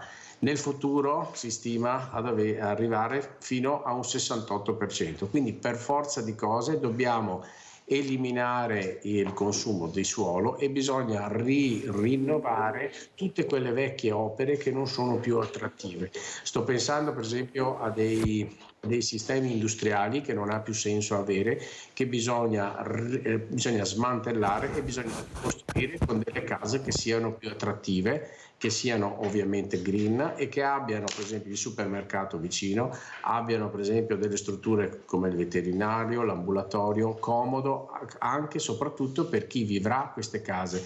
Ma se andiamo a fare una prospettiva, chi vivrà queste case? Vivranno sicuramente persone anziane che dobbiamo cercare di tutelare in tutti i modi e con tutte le energie possibili. Ci sono purtroppo meno nascite e quindi per forza di cosa dobbiamo incentivare le coppie a fare più figli e ad avere un'ottica di procreazione che vada in prospettiva nei prossimi 25 anni a ripopolare quella che è l'Italia, che perderà circa 250.000 persone come minimo ogni anno si stima nella regione Veneto. Questo ci mette davanti a un grande cambio di passo, a un nuovo paradigma che ci porterà ancora a rinnovare le città.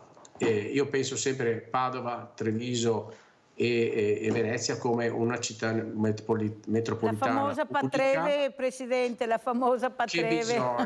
Che bisogna collegare magari con dei treni efficienti, perché se io devo andare a Castelfranco, per esempio, o a Treviso da Padova, veramente ci metto una vita. Non è possibile che nel 2023 abbiamo ancora dei mezzi di trasporto che siano così lenti. Ma se pensiamo di fare il ponte sullo Stretto di Messina, invece di ristrutturare e di mettere in funzione le strutture che abbiamo, non andiamo da nessuna parte, o la pista da bob che si continua a parlarne. Però, Presidente, mi scusi, anche dopo il Covid, però c'è stata l'esigenza di capire. Proprio ho avuto degli ospiti, degli ingegneri importanti che hanno detto le case dobbiamo rivederle in maniera diversa, più spaziose, più ariose, con giardini. Anche questo è servito a far capire che forse ci sarà una rivoluzione anche nel costruire palazzi nuovi. Prego. Senza ombra di dubbio. Per esempio, una volta si costruivano i palazzi senza terrazze. Adesso non riesci più a vendere un palazzo se non ha dei terrazzi. I terrazzi sono vitali. Anzi, lo spazio del terrazzo deve essere ancora più grande perché deve essere abitabile. Perché ci metti un tavolo fuori, cominci a cucinare, vai a farti le tue grigliate e poi diventa uno spazio vivibile. E quanto abbiamo sofferto, per esempio, non avendo avuto la possibilità di muoverci durante il Covid e non avendo per esempio il giardino o un terrazzo, e questo sta cambiando in maniera molto chiara quelle che sono le prospettive, soprattutto per le giovani coppie che vogliono avere spazio e vogliono avere anche aria da vivere, però possono anche lavorare da casa avendo il contatto con la natura. Questo viene chiesto. Adesso mettono anche gli alberi e le piante all'interno delle case, anche sulla struttura di tipo verticale. Le dirò anche un'altra cosa. Quello che sta venendo fuori è che le strutture ad uso pubblico, tipo per esempio gli stadi, sempre di più avranno all'interno anche dei negozi, avranno all'interno anche dei veterinari oppure dei dentisti. Proprio l'altra settimana ero in Svezia, Danimarca, ho accompagnato una cara amica che lavora in quella zona, l'ho accompagnata nello studio dentistico che è all'interno dello stadio, perché dobbiamo cominciare a vedere il consumo di suolo zero come un'opportunità del futuro, non solo un problema. Lo so che detto da un'impresa edile sembra un po' strano questa cosa, però la realtà è di andare a sfruttare sempre di più degli spazi che sono già costruiti, che magari sono ad uso pubblico e che possono avere anche degli utilizzi nelle ore, per esempio, per cui non sono stati progettati, come per esempio gli stadi. Abbiamo Sebastiano D'Abano, poi continuiamo, se mi cade la linea, vai Sebastiano. Buongiorno signora Mirella, a lei Buongiorno. e al suo ospite. Noi parliamo di case, io ho notato, no? Tutte le case, quelle che danno alle persone, diciamo, come si dice, popolari, le case popolari, che sono edifici tutti uguali. Sono tutti i quartieri, tutti edifici tutti uguali. Dico, ma questi che costruiscono questi edifici, ma non ne hanno un po' di fantasia invece di fare palazzine uguali, uno attaccato degli altri? Poi io ho visto un caso ora a Napoli, di una signora di 81 anni che gli volevano occupare la casa. Non ci sono riusciti, la signora ha chiamato la polizia. Questi delinquenti davanti alle forze dell'ordine, che non hanno paura purtroppo delle forze dell'ordine, gli hanno bruciato la porta di casa. Ora io dico, com'è possibile che una signora da 10 giorni non può più uscire da casa perché ha paura che la casa la trovano occupata? Dico, ma è possibile uno stato serio che abbiamo questi, ed erano ragazzi giovani che potrebbero andare a lavorare e pagarsi l'affitto? No, vanno a occupare la casa di una signora di 81 anni perché non ce la fanno a lavorare. Ma come fa a non farci? Sei grande e hai 20 anni, non hai problemi di nessun tipo di fisico, potresti andare a lavorare. Ora io dico a queste persone qua, se non avete voglia di lavorare, dovete andare a fare il lavoro più antico del mondo e vi pagate l'affitto, ma non dovete occupare le case delle signore di 81 anni. La ringrazio, signora Mirella, e mi scusi per lo sfogo. Abbiamo sentito le riflessioni di Sebastiano, che ringrazio per la telefonata, però adesso direi anche di chiedere a Giuseppe Vanzella, visto che abbiamo parlato di giovani, di nuove coppie, ecco, tu hai un libro anche che facciamo vedere, questo qua, eccolo qua, giralo che lo facciamo vedere. Ecco. Un altro testo, perché io soprattutto a livello personale dammi sto libro per piacere, grazie, che lo faccio vedere io. All'attività di libraio e antiquario mi occupo di storia della fotografia, esatto. Che è un settore che mi prende molto, per cui ho scritto alcuni testi di storia della fotografia su città come Palermo, Taormina, Padova. E questo che è un testo su Treviso, una storia della fotografia a Treviso, e per cui nella ricerca che ho fatto di archivio ho letto e frequentato spazi, biblioteche ed archivi che mi hanno permesso di avere una visione sulla città dal circa 1850. E per cui l'interesse che effettivamente ho avuto nel vedere la città cambiare, svolgersi, svilupparsi nel tempo è stato un lavoro eccezionale. E per il piacere di farlo, per riuscire a capire, perché questo è assolutamente importante, avere una considerazione sul proprio passato per poter vivere al meglio il presente e proiettarsi al futuro. Mi ha fatto piacere sentire il presidente dell'ANCE Gerotto, il dottor Gerotto, che ha una visione sul consumo del suolo assolutamente futuribile, cioè questo bisogna andare verso questo, bisogna costruire meno e bisogna restaurare di più, perché altrimenti adesso noi viviamo ancora bene, ci fa piacere fare le passeggiate negli spazi verdi, il Parco della Storga, a Villa Margherita, l'Arestera, andare a camminare, però pensa al cittadino trevigiano fra 200 anni, se va avanti così con la cementificazione diffusa, rischia che non ha più degli spazi fisici legati alla natura, un rapporto con la natura. Il famoso prato della fiera, che è rimasto l'unico prato. È il prato più antico, uno dei più antichi d'Europa, che è sempre rimasto così, uno dei più grandi e più antichi d'Europa. Cioè, voglio dire, bisogna anche guardare molto avanti, non al domani, non al 2050 sulla quale si rapportano tantissimi dati. Come diceva il dottor Gerotto, anche perché abbiamo una popolazione che sta invecchiando, non abbiamo una popolazione giovane, una popolazione che sta invecchiando e ha bisogno di servizi anche fuori della porta, è molto importante. Questo è un problema assolutamente. Prego, dottor Gerotto. Allora, collegandomi a questo, ci sono due cose che volevo dire. Uno è che cosa è successo per esempio a Bilbao. Bilbao era una città che fino a 20 anni fa era neanche da considerare come meta di viaggio, ed era oscena, orribile, era piena di costruzioni che non avevano nessun senso. Se va adesso, hanno avuto il coraggio di fare quello che lei ha criticato un attimo prima, di andare a ricostruire con una sorta di rigenerazione urbana, ovviamente chiamando i migliori architetti. L'hanno trasformata in una città, poi ognuno reputa se è bella o no, rendendola una delle città più belle da visitare in giro per l'Europa. Un'altra cosa interessante è per esempio che cosa succederà nel futuro. Il PNRR per esempio sta investendo tanto sugli asili.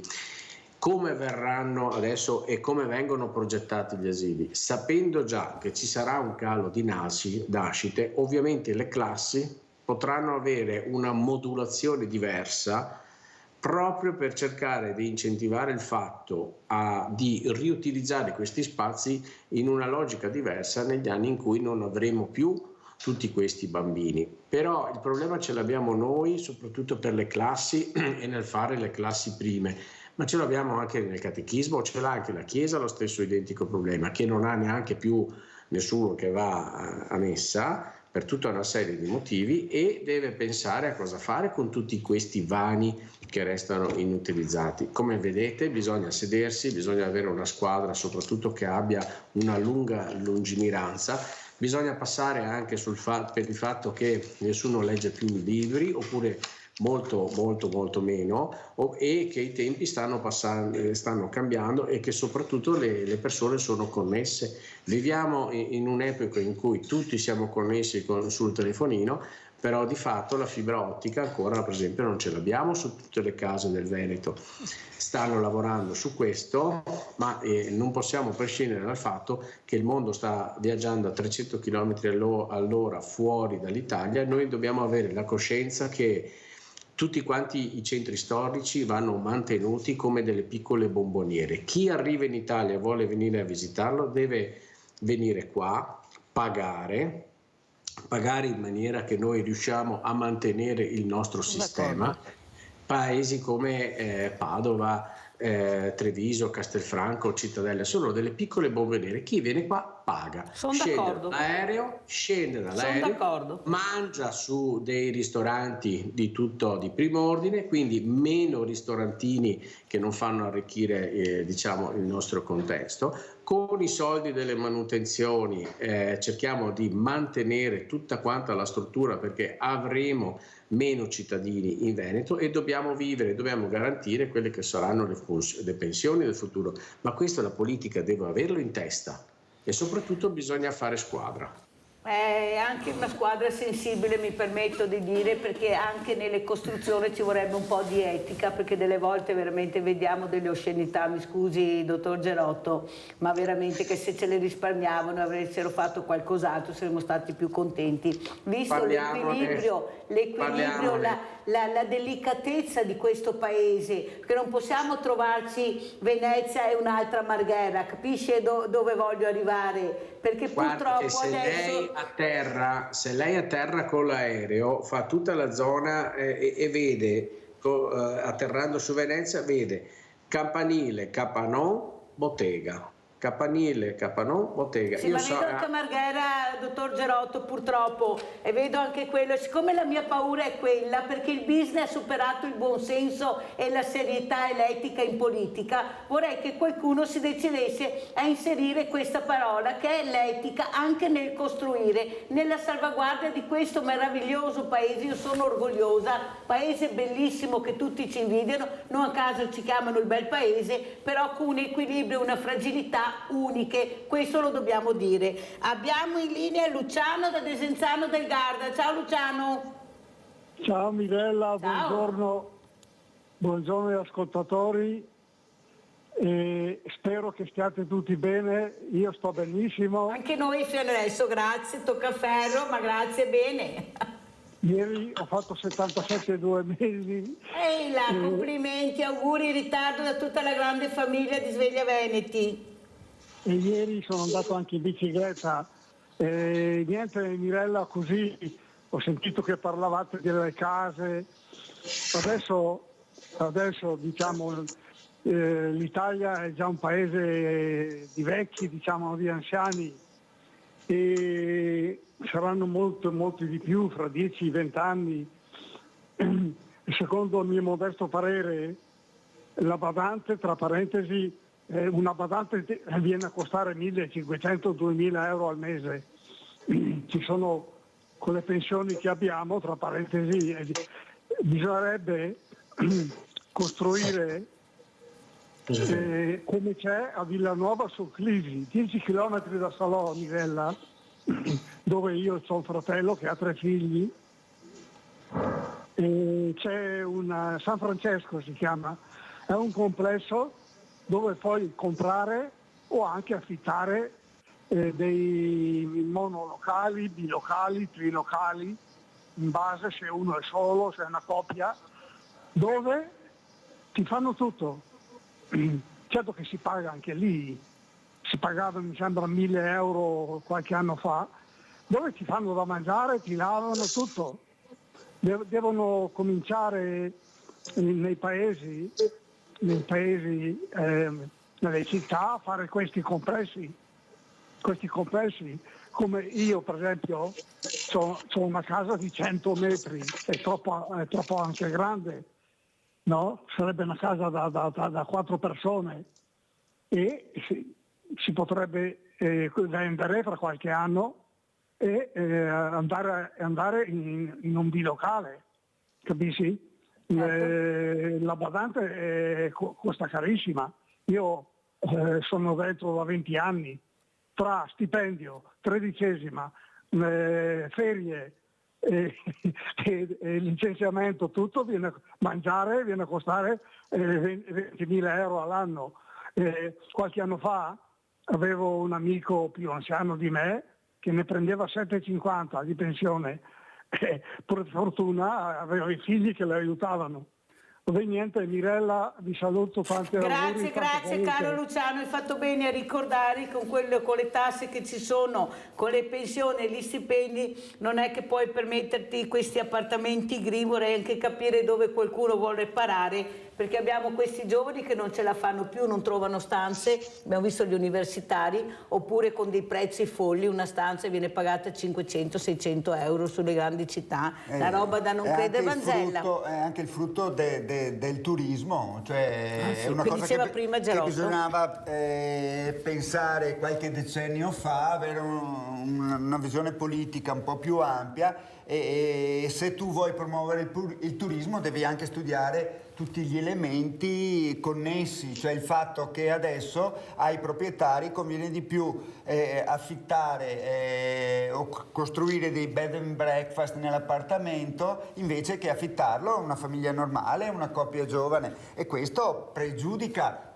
È ricollegabile al discorso che si faceva prima, pregiudica anche il rapporto tra le persone, perché chi ha convenienza a vivere nel centro storico, come diceva il presidente dell'ANCE, gioielli dal punto di vista architettonico dove il turista deve pagare. Tutti vanno a stare in periferia, vanno in altre entità amministrative e il centro storico resta abbandonato a se stesso e fa la fine di Venezia, che fra poco non avrà più abitanti storici, avrà solo turisti. E questo è il discorso, insomma. Allora apro questo libro, Lo specchio fedele, che vi invito veramente a prendere, bellissimo, storia della fotografia a Treviso. Guardate che belle immagini in bianco e nero, che a Mirella piace tantissimo sto bianco e nero. Non vorrei che fosse uno spot alle mie pubblicazioni. So che questo è stato il lavoro di sacrificio di 10 anni di ricerca storica, e nell'ambito della fotografia, che oggi è l'elemento fondante della ricostruzione di quello che poteva essere una città, dell'entità di una cultura, può essere rappresentato attraverso questo volume. Tra l'altro questo qua ormai si può dire che si è esaurito, per cui non lo trovate neanche più in libreria. Questo si trova, però è un testo che in qualche modo costruisce quello che è la storia ricostruisce quella che è la storia della città da quando era una città di piccoli commercianti e artigiani, che viveva degli proventi della campagna, ed era una piccola povera città semplice. Adesso si è sviluppata, fortunatamente grazie anche a certi individui, qua parlo dei Benetton, dei De Longhi, Stefanel e altre entità legate alla politica, anche bisogna dirlo, che hanno costruito, ridimensionato a livelli ben più alti la città di Treviso e il suo territorio. Adesso ci lamentiamo tanto, ma dovete pensare che all'inizio del periodo immediatamente dopo la seconda guerra mondiale Treviso era una città assolutamente povera, magari onesta, seria, gentile, però era una città povera e per cui i passi da gigante che siamo riusciti a fare sono stati importanti e bisogna anche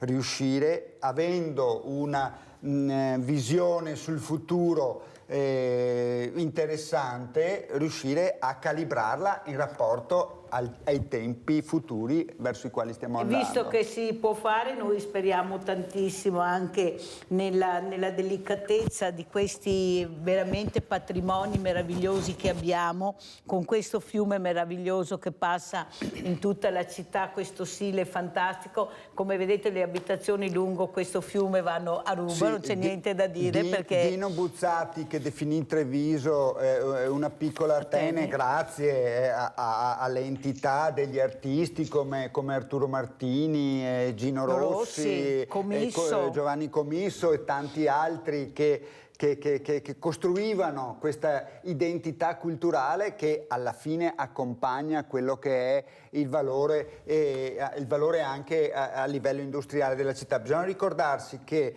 in questo libro è contenuta l'informazione su l'album fotografico di Giuseppe Ferretto, il più importante fotografo trevigiano dell'Ottocento, che nel 1872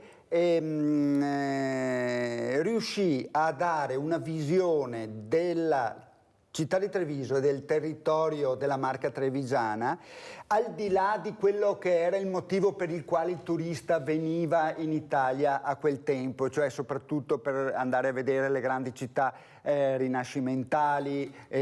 La piazza di Signore e Signori, ricordiamolo, che venivano anche perché ha fatto storia anche quel film. Nell'ambito del Grand Tour il turista voleva vedere il Colosseo, arrivava dagli Stati Uniti, dall'Inghilterra, dalla Francia, dalla Germania per vedere i grandi edifici storici, per cui Ferretto ebbe questa visione di allargare anche al territorio delle entità minori. Grazie a Giuseppe Vanzella, presidente culturale Piccola Atene, antiquario e scrittore. Questo libro, Lo specchio fedele, veramente molto bello, e grazie di essere con noi e lo salutiamo, e salutiamo anche, vediamo invece come ci saluta il dottor Alessandro Gerotto, presidente ANCE Veneto, dopo questa passeggiata che abbiamo fatto di storia e di cultura anche nell'edilizia. Prego, Presidente. Molto interessante il fatto che anche voi approviate, Mirella, che ci vuole visione, ma soprattutto dobbiamo avere anche la capacità di accogliere quelli che sono gli abitanti del futuro, cioè tutti i migranti che stanno arrivando, che sono un'opportunità ovviamente per le imprese, devono integrarsi all'interno del nostro contesto sociale, della nostra cultura. Dobbiamo essere in grado di farli assaporare, perché se noi vogliamo trovare la manodopera, se vogliamo la parità di genere, se vogliamo anche avere una società in Veneto che abbia più bambini, che sia prolifera, non possiamo fare altro che passare da questo punto, che è delicato, che probabilmente non siamo ancora pronti ad affrontare. Però le strutture, soprattutto con i prefetti, con Confindustria e con le altre associazioni, si stanno adoperando per cercare di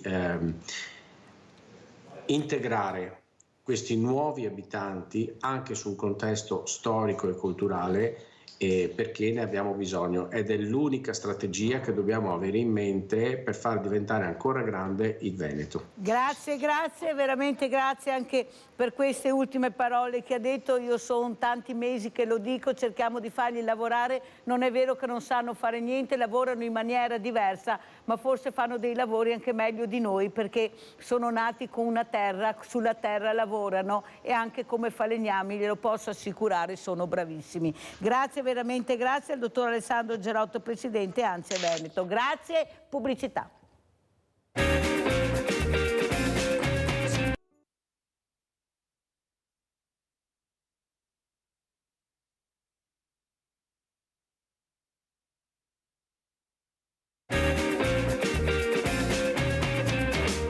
Stiamo guardando l'ingrediente segreto 2024, questo bellissimo calendario che anche quest'anno hanno realizzato le amiche per la pelle. Abbiamo in presenza Manuela Tonon, che saluto. Eccola qua, un'altra rossa, la mia rossa, eccola qua Manuela Tonon. Grazie Manuela di essere qui. Salutiamo anche Fabrizio Boron, consigliere regionale. Mettiamo punto di domanda perché lasciamo dire a lui dove si è collocato, si dovrà collocare o non si colloca.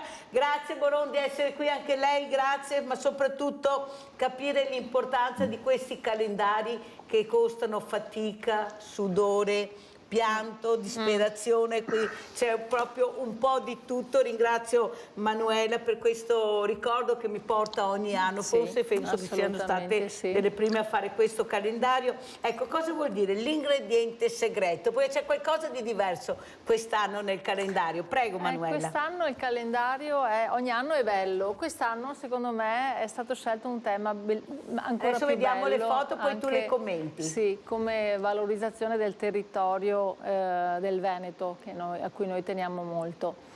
Aspettiamo le foto. Andiamo le foto per cortesia dalla regia, grazie, eccole qua. Prego. Eccoci. Allora, l'ingrediente segreto qui può essere inteso in tante maniere. Ecco, qui abbinandosi alla cucina e diciamo i prodotti nostri del territorio, qui abbiamo il radicchio di Treviso, poi ci sarà il riso di Verona, i fagioli di Lamon e poi via via tutti i formaggi nostri meravigliosi. Il mascarpone col quale si fa il nostro buon tiramisù, il formaggio Piave, poi l'olio del Garda. E questo, diciamo, quest'anno... Guarda, non smentegate il vino, se no dite da più promozione, no, qualche duni state da smentegare il vino. Non c'è promozione. Gli asparagi, le castagne, il formaggio di Montagnana, il prosciutto di Montagnana, il riso. Quest'anno è stato un lavoro, diciamo, lungo un anno, perché siamo partiti dai primi, cos'era, marzo-aprile gli asparagi, e l'ultima foto l'abbiamo fatta il 2 di novembre era a fare l'olio a Verona. È stato un lavoro grande, ringrazio Valentina Donadi che oggi non è qui con noi, ma è qui col cuore, è la nostra vicepresidente che si occupa del calendario. Che salutiamo. Allora, il calendario è sempre, calendario solidale perché a noi, diciamo, serve come promozione prima di tutto e come, diciamo, solidale perché chi lo prende, chi fa la donazione ci aiuta a sostenere, diciamo, l'associazione. Però è sempre anche un momento, diciamo, di svago, di ristoro, di bellezza, perché qua c'è tanta bellezza, di lavoro dietro sicuramente, e di andare, diciamo, nel nostro Veneto e passare una giornata bella, diversa dalle solite. Allora Manuela Tonon, per chi non ti conosce, che magari è la prima volta che si sintonizza, che ti vede, spieghiamo cos'è questa associazione Amiche per la Pelle e perché è nata, prego. Allora, l'associazione è nata un po' per raccogliere quelli che sono i bisogni delle donne operate al seno. Io sono una paziente oncologica prima di tutto e quindi e da tanti anni e con tanti risvolti, insomma anche un percorso un po' impegnativo, quindi so cosa succede a una donna, so quali sono le necessità, le cose che si vorrebbero e che non ci sono, e quindi cerchiamo, l'associazione è nata per questo, per cercare di dar voce a chi, diciamo, ha questo problema. Non sentirsi soli. Esatto, senza nulla togliere, dico sempre, a chi ha tanti altri problemi. Mi piace ricordare, non è bello, però mi piace ricordare, io ho avuto il primo intervento 13 anni fa nel 2010 e quando andavo ai primi convegni, insomma le serate informative che abbiamo iniziato a fare, dicevo una donna su 10 nel 2010, una donna su 10 nella sua vita incontrerà il tumore al seno. Quelle erano le statistiche. Sono passati 13 anni e adesso siamo una donna su 7,5. L'altro giorno eravamo in una riunione, una call in 6 persone, e il signore dall'altra parte, io e il marito e la moglie di un signore che era con me, eravamo in 3 su 6 ad aver avuto lo stesso problema. Quindi capiamo che il problema è, diciamo, esiste, è grande, e il problema anche è che l'età si è abbassata sempre di più e si sta abbassando, e quindi non vale più la prevenzione dai 50 ai 74, anche se ho letto, sentito in questi giorni che la Regione si stava muovendo e per fortuna per abbassare l'età a 45, però non basta neanche quello, perché abbiamo bimbe, le chiamo io, di 25 anni, 30, 35 anni, è, diciamo, tra virgolette anche quasi normale ormai, quindi bisogna pensarci, bisogna fare a meno di un paio di scarpe, di un cappello, di una sciarpa, e fare la prevenzione. Anche in età giovane, diciamo. Guarda, dai 20 anni in su. Sì, una di 20 anni in su, benissimo una visita con un senologo, fa un'ecografia e vede e anche insegna come fare prevenzione, perché il problema è anche quello, imparare a conoscerci e a capire quello che si può fare, cioè l'autopalpazione sicuramente, però è bene dai 20 anni. Sempre visita. Sì. Ecco. Allora salutiamo Fabrizio Borò e cerchiamo di capire, ecco, che strada sta prendendo, sta finendo il 2023, soprattutto anche la forza delle donne, Borò, queste donne che ce la stanno mettendo tutta per migliorare la qualità della vita, cosa che non ha fatto la politica in tutti questi anni, mi scusi se lo dico, ma non è che ci avete fatto fare buona strada e tanta strada, siamo veramente messi male nel territorio, io ho il coraggio di dirlo, però fa buchi da tutte le parti. Se andiamo a vedere, vorrei che facciamo prima a trovare le cose che non vanno che quelle che vanno. Prego. La ringrazio intanto dell'invito.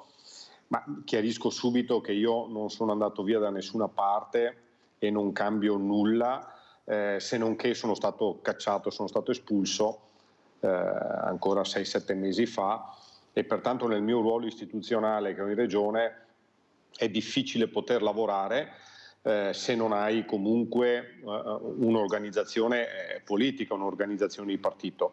Questa è la necessità, dopo ovviamente colloqui personali con Flavio Tosi, di contribuire, di dare una mano a Forza Italia su quello che è il percorso regionale. Ricordo che io nei 5 anni passati in legislatura ho fatto il Presidente della Commissione Sanità della Regione Veneto, mentre in questo mandato in qualche modo mi era stato negato anche la possibilità di parteciparvi, no? Come componente. Ecco, il fatto che oggi posso prenderne parte tanto mi dà la possibilità di ritornare nel tema della sanità che ho studiato per 5 anni e contribuire in qualche modo a quello che sono le ma che ovviamente riscontro ogni giorno quando la gente mi ferma, no? Il fatto che ci sono liste attesa troppo lunghe, che si fa difficoltà a prenotare una visita, che qualcosa è da programmare o da cambiare, insomma, come qualsiasi macchina nel tempo ha bisogno di registrazioni, anche quella sanitaria ha bisogno di essere in qualche modo performata.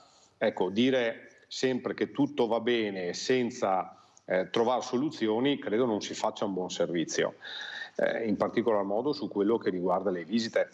Guardi, lo dico per esperienza anche personale, perché ho una mamma di 82 anni, che scopro ieri casualmente che ha 2 esami da fare ed è tempo, è passato tempo che non lo fa, e gli dico: ma scusa, ma perché non li hai prenotati? Perché non c'è posto. Ma come non c'è posto? Sono andato e mi hanno detto: pagando lo fa entro 24 ore, altrimenti deve ritornare perché non c'è posto.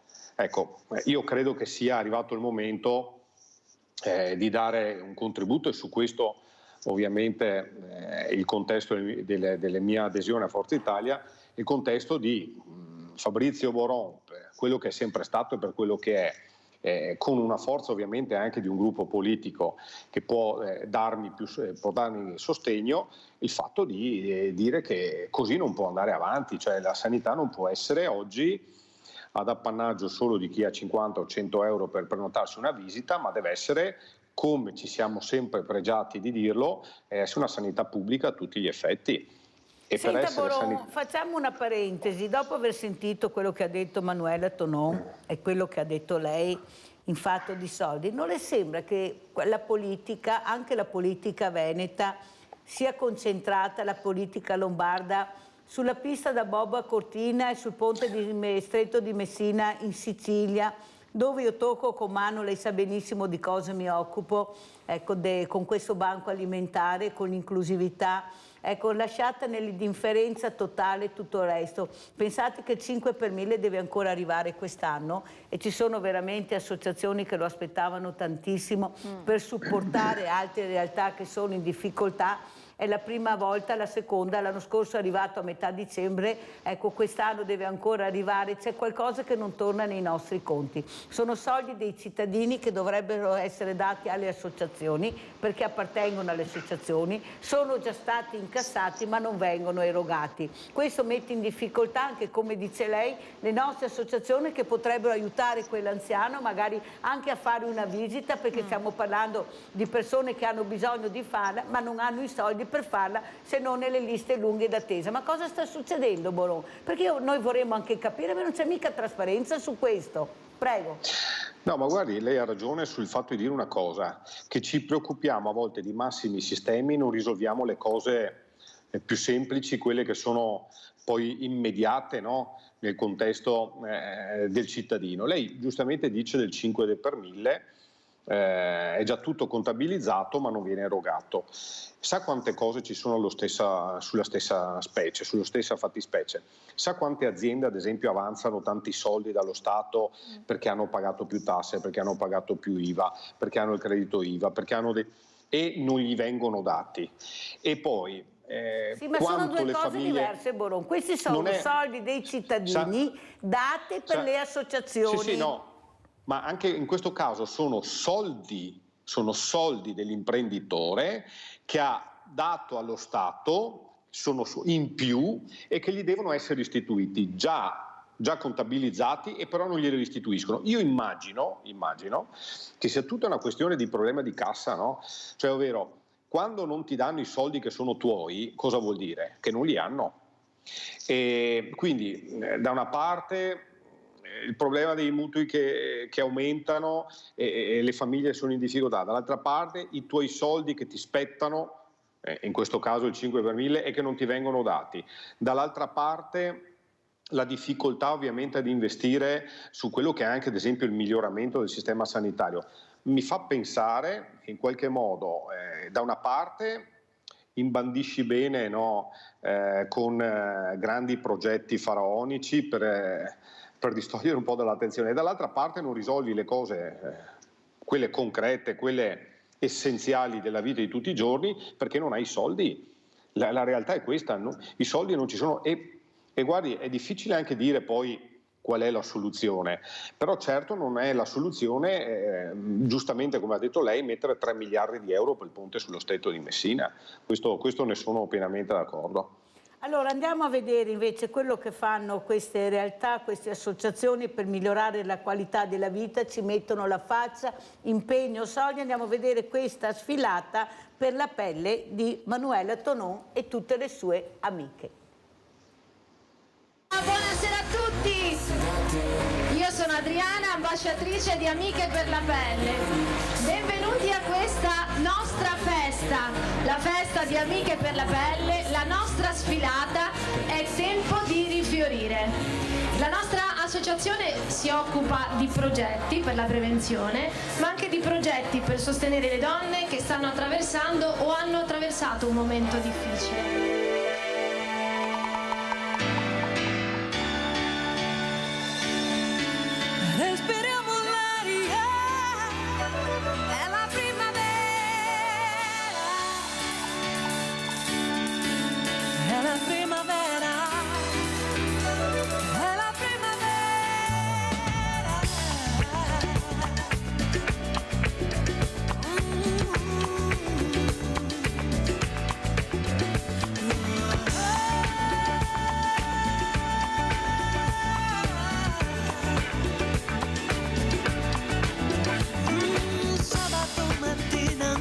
scuola. L'ora ormai finita e la mia mente va una settimana intera e oggi lo vedrò. Dio come mi manca, giuro non lo lascerò. Un'uscita con l'amica Isabi, ho lettere nascoste di segreti e gli appuntamenti alle 4 sotto al bar, con il motorino fino al centro di città. Poi respiriamo l'aria e viviamo aspettando primavera. Dai, dai, dai. Siamo come fiori prima di vedere il sole a primavera. Dai, dai, dai. Ci sentiamo prigioniere della nostra età, con i cuori in catene di felicità. Sì, respiriamo nuovi amori, aspettando che Abbiamo in linea Anna da Terrazza Padovana. Ciao Anna. Oh, Mirella, ascolta, mi sei la vita che ti ascolto, amore. Che parlo il dialetto, Prego, prego. Ascoltami tesoro, mi come Fiore da Candiana. Ascoltami amore, sono una mamma. Una mamma che ho un fiore, ho un devuto di Giappie e ti dico, dopo aver fatto il vaccino, vabbè, a 9 mesi, io non parlo più, a 4 anni che cominci a camminare, dove che a 9 mesi io venivo a basso dal divano, dicevo mamma, mamma, tata, papà, mamma, un po' di tutto, no Mirella? Niente, ti dico una roba, io ora mi fiore, ho un tumore seno, sto operato quanto, si è passata 4 anni, 5 anni quest'anno. Speriamo bene perché guarda, sono una mamma distrutta perché sono tentata di fare la vita usata età. Ecco, io una roba, mi fiora e da pagare 500 euro a qui che va a tenere il puteo, però prima pagare, dopo di dare i rischelli, no? I rischelli. E ora un aiuto no, e dargli Candiana, dove c'è nessuno. Mi so, lo conosco il sindaco, tutto quanto, gli amici intimi, il compare e tutto, come fiora, però non c'è qualcosa. Manco della sarga che manco anche io, che aveva una vita un fiatino da cristiani, la Valle Mirella, mi sono distrutta dentro, mi sono sclerosi multipla. Non ti dico 2 anni fa, ho fatto peritonite acuta, ti dico io devo morire, ho fatto 3 interventi che non avevo nessuno, sangue e tutto quanto, qua secondo intervento che mi ha messo dopo l'intestino a suo posto perché mi aveva messo a sacca, in agosto mi era sangue e tutto quanto perché aveva rifiutato 4 giorni, 4 notti sangue, io devo morire. Go accettare, ma no, ti dico la verità, vuoi andare.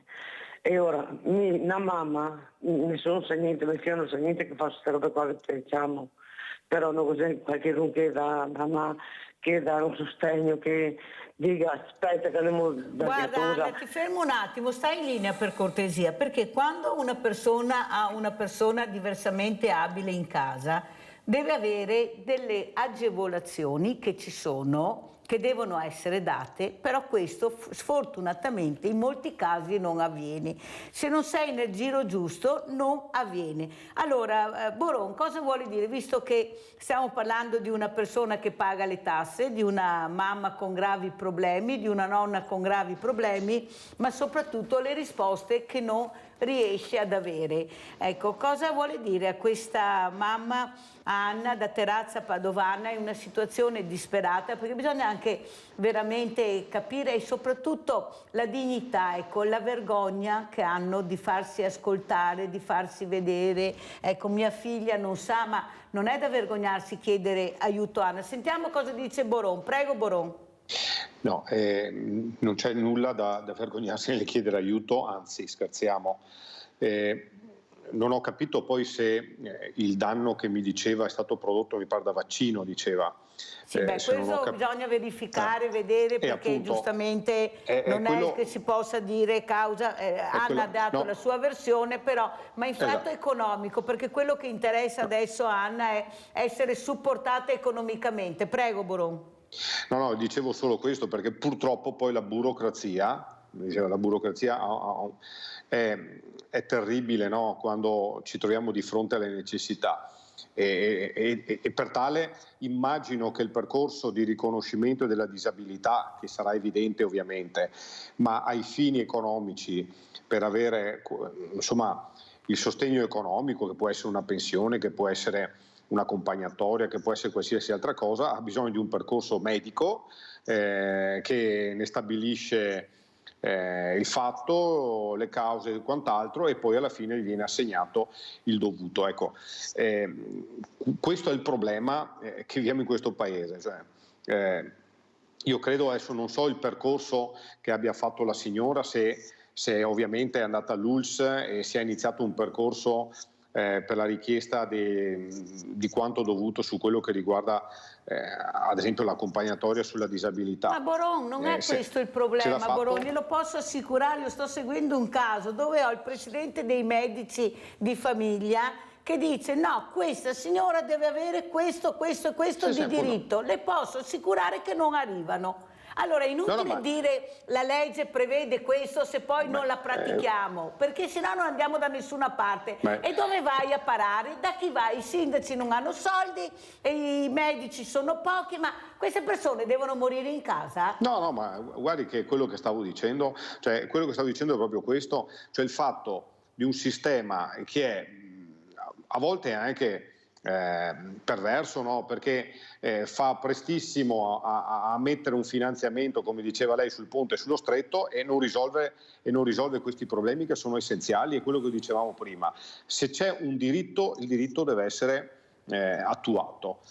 Io per quello ho detto, non conosco la fattispecie che è stata ovviamente adesso detta dalla signora, però in generale un diritto va attuato e deve rivolgersi, se vuole inviare una comunicazione alla mia mail e verifico. Volentierissimo, gliela mando io, Boron, gliela mando io, perché veramente bisogna dare una risposta, gliela mando appena finito la trasmissione, perché Anna va assolutamente aiutata, poi chiamerò anche il sindaco, perché io faccio così, sento cosa mi dirà, perché non è possibile che questa cioè piove sul Bagnano, so cosa che manca a sta povera donna, poi è da verificare il tutto, però andiamo a vedere come supportarla. Allora, cosa dici, Manuela Tonon, a questa donna, tu che sai cosa vuol dire essere ammalati, avere dei problemi enormi e non avere magari, ecco, amiche per la pelle non a caso? Prego. L'ingrediente segreto, infatti, qua c'è una lettera alla fine, che è la lettera congiunta che abbiamo fatto io e il dottor Balestrieri, che per noi è l'ingrediente segreto, naturalmente, durante la malattia. Allora, il medico, la struttura che ci segue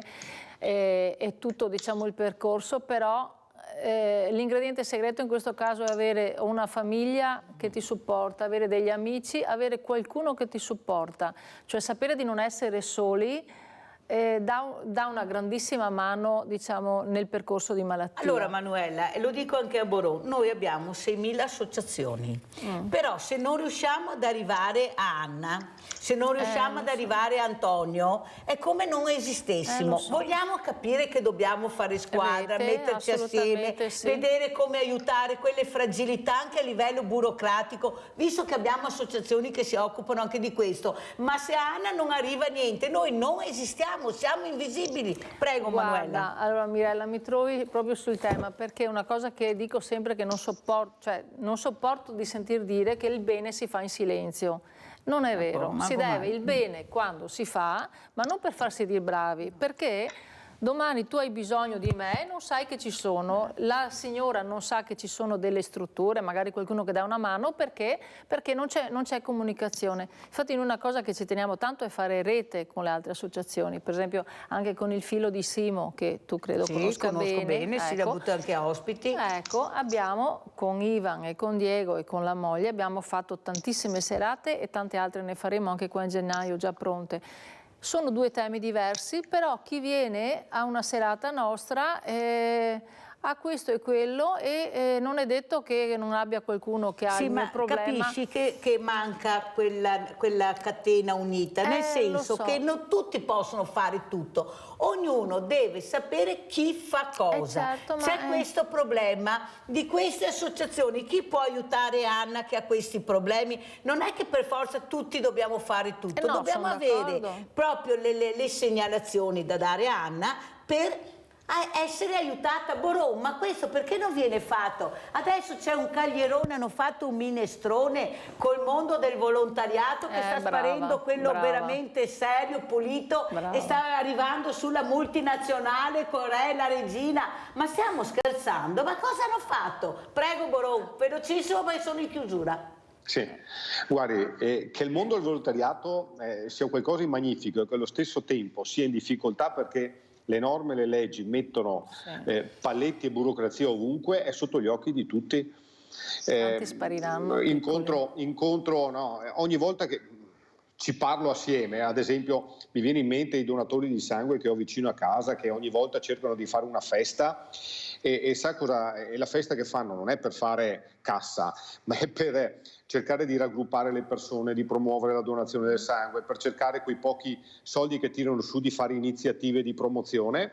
E sa cosa gli chiedono? Gli chiedono la tassa di occupazione, gli chiedono 2.000 euro dello smaltimento dei rifiuti, gli chiedono la marca da bollo per fare la domanda, deve essere fatto un mese prima. L'iscrizione a RUNTS che costa anche soldi, che mancava anche sto nome, ne mancava questo. È una cosa spaventosa. Io mi domando come ancora oggi si può ritenere così avanzati quando non si ha la minima idea che il volontariato dovrebbe avere facilità di operatività.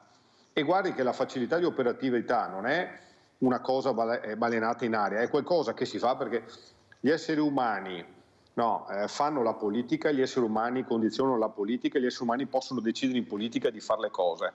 Io ho visto che quando hanno un interesse le cose si fanno velocemente. Ora devo chiudere perché siamo proprio in chiusura, però devo fare la domanda. Nel 2024 con chi la troveremo? Con Forza Italia? Ma il 2024 in regione fortunatamente non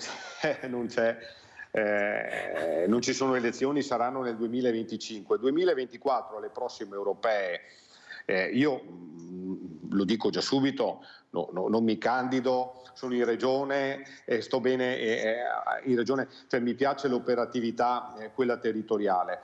È chiaro che dopo quello che è avvenuto mesi fa io avevo necessità di una scelta, che è quella, giustamente, quando le persone, i cittadini e quando il territorio, il sindaco, l'associazione ti chiede una mano, ti chiede un aiuto, hai necessità di far parte di un contesto politico. Bene, allora altrimenti punto di domanda, devo chiudere. Boloni, la ringrazio anche per questa rimango sempre, ospitata. se vuole dire, l'unica cosa che posso dire è che nessuno mi toglie il mio sentimento per il Veneto e per l'autonomia del Veneto. Ecco, questo è importante. Allora Manuela Tonon, veloce, come ci saluti, cosa vuoi dire?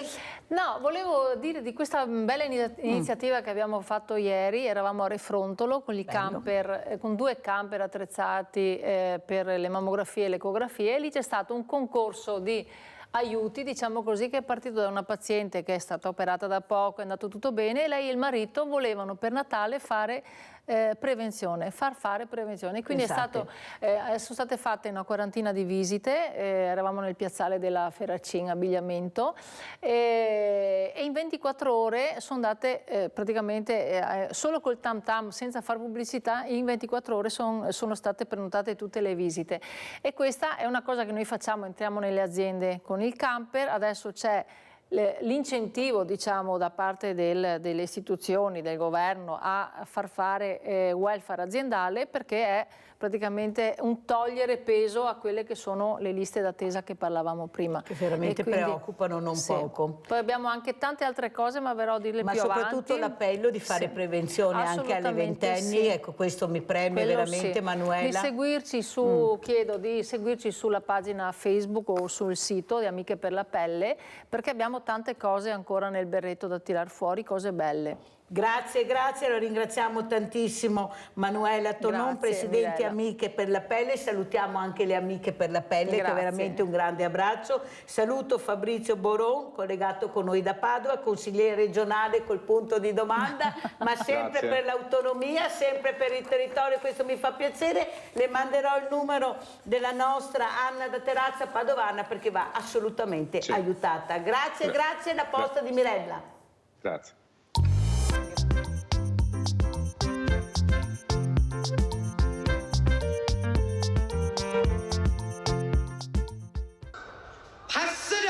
Thank you, Ross.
2 is Kirill and Valeria.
For the last time tonight, ladies and gentlemen, please put your hands together for our ballroom exponents of their art. Put your hands together for Valerio and Anna, Stas and Natalia, Gaetano and Emalia, Fedor and Anna, Dusan and Valeria, Stanislav and Irina.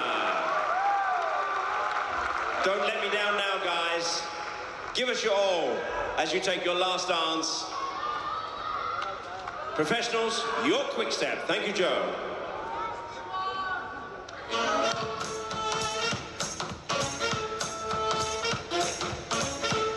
So the last ballroom dance, ladies and gentlemen. I hope you've decided who you want to win by now. It will be very difficult, I promise you.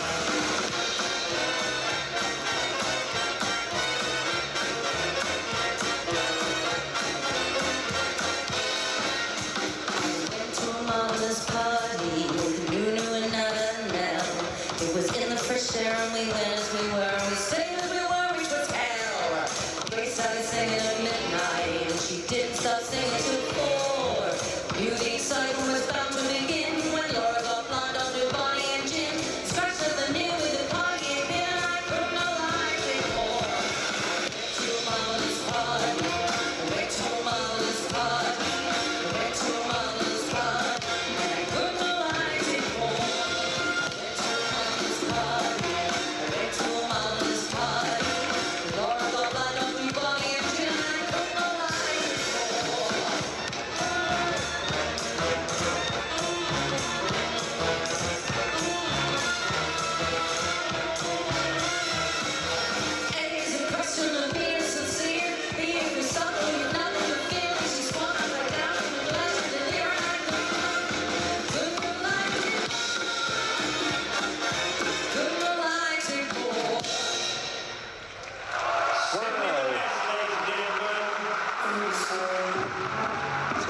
Has been a terrific night, ladies and gentlemen.